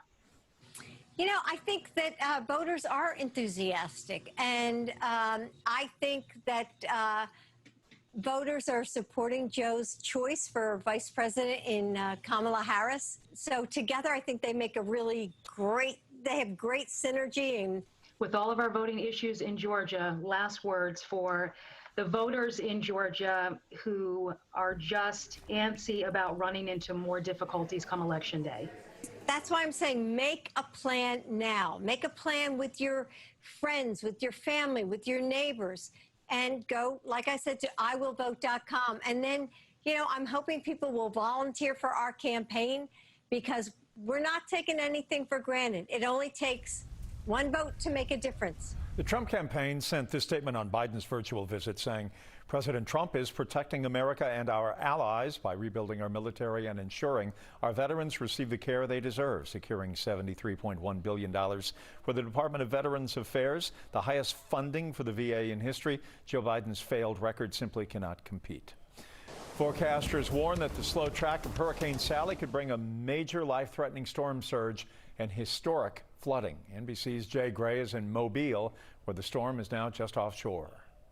I want to give you an idea of the current conditions. Right now the wind is picking up and the rain continues to fall here. There is a bit of a chop on the bay at this point. These conditions are only going to intensify as we move through the evening and into the early morning hours. This continues to be a very slow-moving storm, and that's a big part of the concern. As this storm lingers, it's going to continue to dump rain on this area and really up and down the Gulf Coast. In some areas, as much as 2 feet of rain. The National Weather Service has said we could see historic flooding as a result of Sally. Again, moving in, expected to make landfall sometime overnight through the morning. I'm Jay Gray in Mobile, Alabama. Now back to you. And we are waiting for that latest advisory to come in from the National Hurricane Center on Sally. And as Jay mentioned, that storm is just moving very slowly, only at about 2 miles an hour. Maximum sustained winds, though, at 85 miles an hour. That is the center of the storm, has not made landfall yet. We do think it'll be making landfall on the Alabama coastline here early in the morning, most likely around Gulf Shores, Fort Morgan, over toward Orange Beach, maybe over toward Pensacola for that main eye wall. But look at all of the heavy rain extending over much of the Florida Panhandle. Now you can see still some impacts here on the west side of the eye, but New Orleans, you're actually doing pretty good right now. Thinking, you know, earlier we were thinking that the storm would be moving in around New Orleans, but it shifted over to the east. Main impacts now on the Alabama and the Florida coastline as that landfall takes place. We did have a tornado warning here around Port St. Joe a little while ago with that storm that was moving through. There is a tornado watch there as well, and again moving very slowly excuse me, up to the north at about 2 miles an hour. Max winds at 85 miles an hour. We do think it'll be making landfall early in the morning, and then curving to the north and east after it moves inland. And then the remnants of the storm will cross over Georgia from Thursday into Friday. And that's going to be the time frame when we see the heaviest rain that'll be moving into our area. That's what has prompted a flash flood watch for all of North Georgia, or most of North Georgia, metro Atlanta, and areas to the south. 3 to 6 inches of rain possible, and some higher amounts in some localized areas. So here's a look at the main impacts we're watching. 3 to 6 inches of rain here, but some of those locally higher amounts, especially south and east of the city. We're going to see some winds between 10 and 20 miles an hour on Thursday. Higher gusts possible, maybe from 20 to 30 miles an hour. Not sustained winds. We're just talking about how that wind will be whipping around. The storm risk looks like it's going to be more to the south of us with a low tornado risk down into central Georgia and also into South Georgia. Now here's that storm risk that we're talking about tonight. It's down along the Florida Panhandle where we do have that tornado watch and had some of those warnings. But then tomorrow, the slight risk is still on the Panhandle, but we see the marginal risk or level 1 of 5 risk going up toward Columbus, over toward Macon and southward. That's where I think they're going to have that chance for some isolated tornadoes there. We may have some thunder and lightning with the storms here, but I don't anticipate a widespread severe weather event. And then on Thursday, general showers coming in. Again, maybe thunder and lightning, but we don't expect severe weather with that. Here's the timeline. Watching the storm move in, and the rain is going to be around that area of low pressure, that really heavy rain. So Thursday morning, more showers move in. It just increases in intensity during the day on Thursday. This is in the afternoon with a heavy rain around. Exiting, going into East Georgia Friday morning, and then moving into the Carolinas with a couple of lingering showers left behind, but nothing particularly heavy here later in the day on Friday. So it does improve then. It gets worse Wednesday with increasing rain chances. Highest chance for rain Thursday, decreasing rain Friday, then decreasing clouds Saturday with a high of 75. Sunshine, 11s on the wasometer Sunday, Monday, and Tuesday with, look at that, lows in the 50s, highs in the mid-70s. Major League Baseball has its own bubble plan for the playoffs. If the Braves get past the wild card round, the division series will either be played in Arlington or in Houston, Texas. Both the League Championship Series and World Series will be in Arlington. Tonight, the team in Baltimore hoping for a better result than last night. Third inning, Freddie Freeman having another MVP caliber season. That one goes deep. It is gone. A double brings in Ozzie Albies, and it's 1-0. Next inning, Adam Duvall, and that one is crushed. My eyes seeing that one much better than the last one. His 15th of the season. Braves lead it 2-0. They go on to win 5-1. A much better ending tonight. College football looking very, maybe it's because I have this storm map in front of me that I'm not able to see things quite as well as normal. There, yes, okay. College football looking very different this year, and that includes tailgating in both Atlanta and Athens. UGA has banned it for all home games, but there is a gray area that families can still gather around their vehicles during the pregame, just no tents or tables full of food allowed. There will be no tailgating allowed, period, for Saturday's Tech home opener. Now that home opener is against Central Florida, the only non-league team the Tech will play all season long. Today, Jeff Collins got a question from an ESPN reporter asking him to explain the 4-0-4 culture. Here's what the Atlanta native had to say. I'm a product of Atlanta football. I'm a product of Georgia high school football. I love this city. I love this town, everything that's about it, how diverse it is, the entertainment, restaurants, shows, all the things that make this city special. I absolutely love it. I'm from here, I'm born and raised, and when I talk about it and when I'm passionate about it, it's just because it's genuine. When I talk about being from the ATL, when I talk about being from the 404, it's because I live it, I breathe it, it's genuine. This Georgia Tech job has been my dream job since I was a little guy. Since I was sitting in the North Stands, watching the Georgia Tech Georgia Thanksgiving JV football game, that was part of our tradition. Now I'm the head coach of Georgia Tech. My office is literally sitting in the North Stands looking out on Bobby Dodd Stadium, Grant Field. Every day it's a dream come true. That's a great speech. I mean, that's a really good stuff there. UGA, meanwhile, still another 11 days from its opener at Arkansas. Today, Kirby Smart asked what concerns he has. Concerns, I'm constantly worried about our ability to perform. We're going to have a lot of young men that they didn't get that spring game under their belt with 50, 60, 70, 93,000 in the spring game. That's like an extra game for our guys to get used to it. And we basically just finished spring practice Saturday in my mind. And that's, we're a week from the game and we're just finishing spring practice. NBA playoffs tonight, game one of the East Finals between the Heat and the Celtics. Miami gets it done. Late basket by Jimmy Butler. They lead the series 1-0. That's it for sports. Back right after this. Cover your cough or sneeze. Clean and disinfect frequently touched objects with household cleaning spray. For more information, visit cdc.gov/COVID-19. This message brought to you by the National Association of Broadcasters and this station.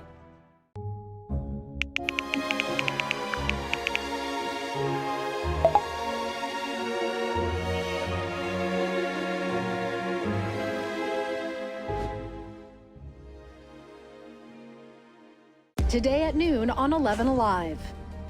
We are seeing that lack of smell or altered taste can be a symptom.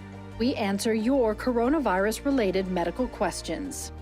Because 11 Alive is where Atlanta speaks. Televised newscasts not enough for you? Get even more at 11 Alive's YouTube channel, where you'll find uncut interviews, extended body cam footage, live streams of Atlanta's biggest trials, and more. Subscribe to 11 Alive today.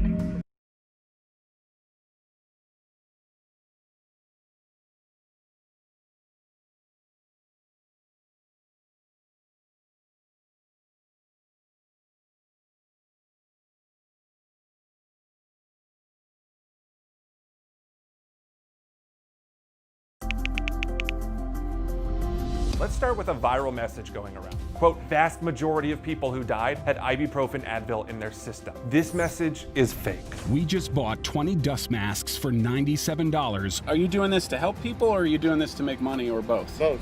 Take this email sent to the Verify team. Is it safe to have your house cleaned by outside workers? The best practice is to limit guests to emergencies only.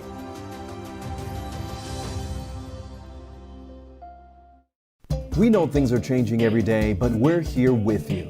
Continuous COVID-19 coverage during prime time. We're committed to giving you facts, not fear. On 11 Alive News Primetime, weeknights from 8 to 11 on WATF. There are everyday actions to help prevent the spread of respiratory diseases. Wash your hands. Avoid close contact with people who are sick.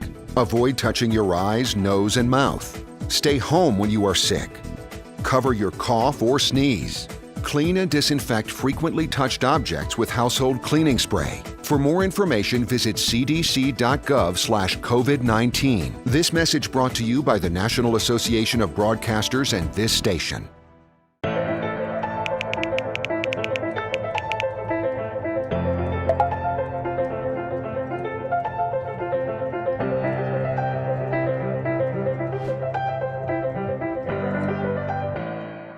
Today at noon on 11 Alive.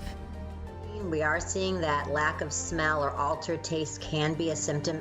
We answer your coronavirus-related medical questions. Because 11 Alive is where Atlanta. Rain chances increase during the day on Wednesday with more showers moving in, especially later in the day. And then on Thursday, good coverage of rain, some of that heavy at times where we have a flash flood watch in effect. And then the rain moves out on Friday with decreasing coverage of rain. Saturday, decreasing clouds, and then more sunshine here Sunday, Monday, and Tuesday. A touch of fall with lows in the 50s for Sunday, Monday, and Tuesday, and highs in the 70s with a lot of sunshine around. Jeff, we're waiting for the latest advisory to come in on Sally. We're going to have that for you on 11 Alive on Up Late coming up in just a couple of minutes. Well, I loathe that copious amount of rain that will be in many of our basements. We will be doing the old wet vac coming up by Friday. See you over in 11 Alive in about 2 minutes. The things we take for granted, the people we depend on daily. Here at 11 Alive, we'd like to say thank you. First responders, medical staff, sanitation workers, truck drivers, postal workers, and every brave Georgian doing their part to make a difference. We see you, we hear you, and we appreciate all that you do. Let's start with a viral message going around. Quote, vast majority of people who died had ibuprofen Advil in their system. This message is fake. We just bought 20 dust masks for $97. Are you doing this to help people or are you doing this to make money or both? Both. Take this email sent to the Verify team. Is it safe to have your house cleaned by outside workers? The best practice is to limit guests to emergencies only.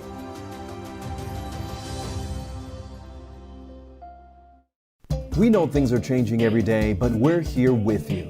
Continuous COVID-19 coverage during prime time. We're committed to giving you facts, not fear.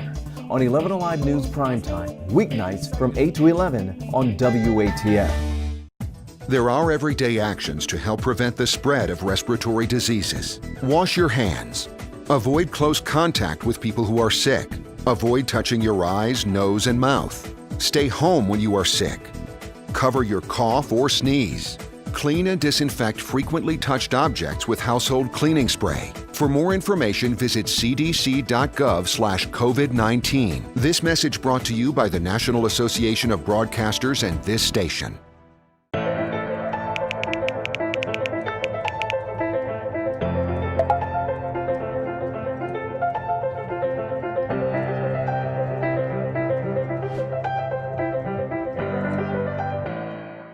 Today at noon on 11 Alive. We are seeing that lack of smell or altered taste can be a symptom. We answer your coronavirus-related medical questions. Because 11 Alive is where Atlanta speaks. Televised newscasts not enough for you? Get even more at 11 Alive's YouTube channel, where you'll find uncut interviews, extended body cam footage, live streams of Atlanta's biggest trials, and more. Subscribe to 11 Alive today.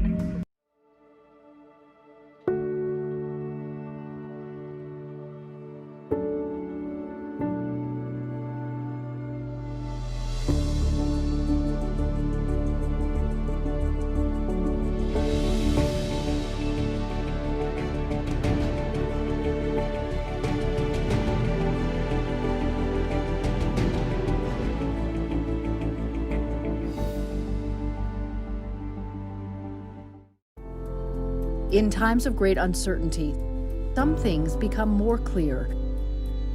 The things we take for granted, the people we depend on daily. Here at 11 Alive,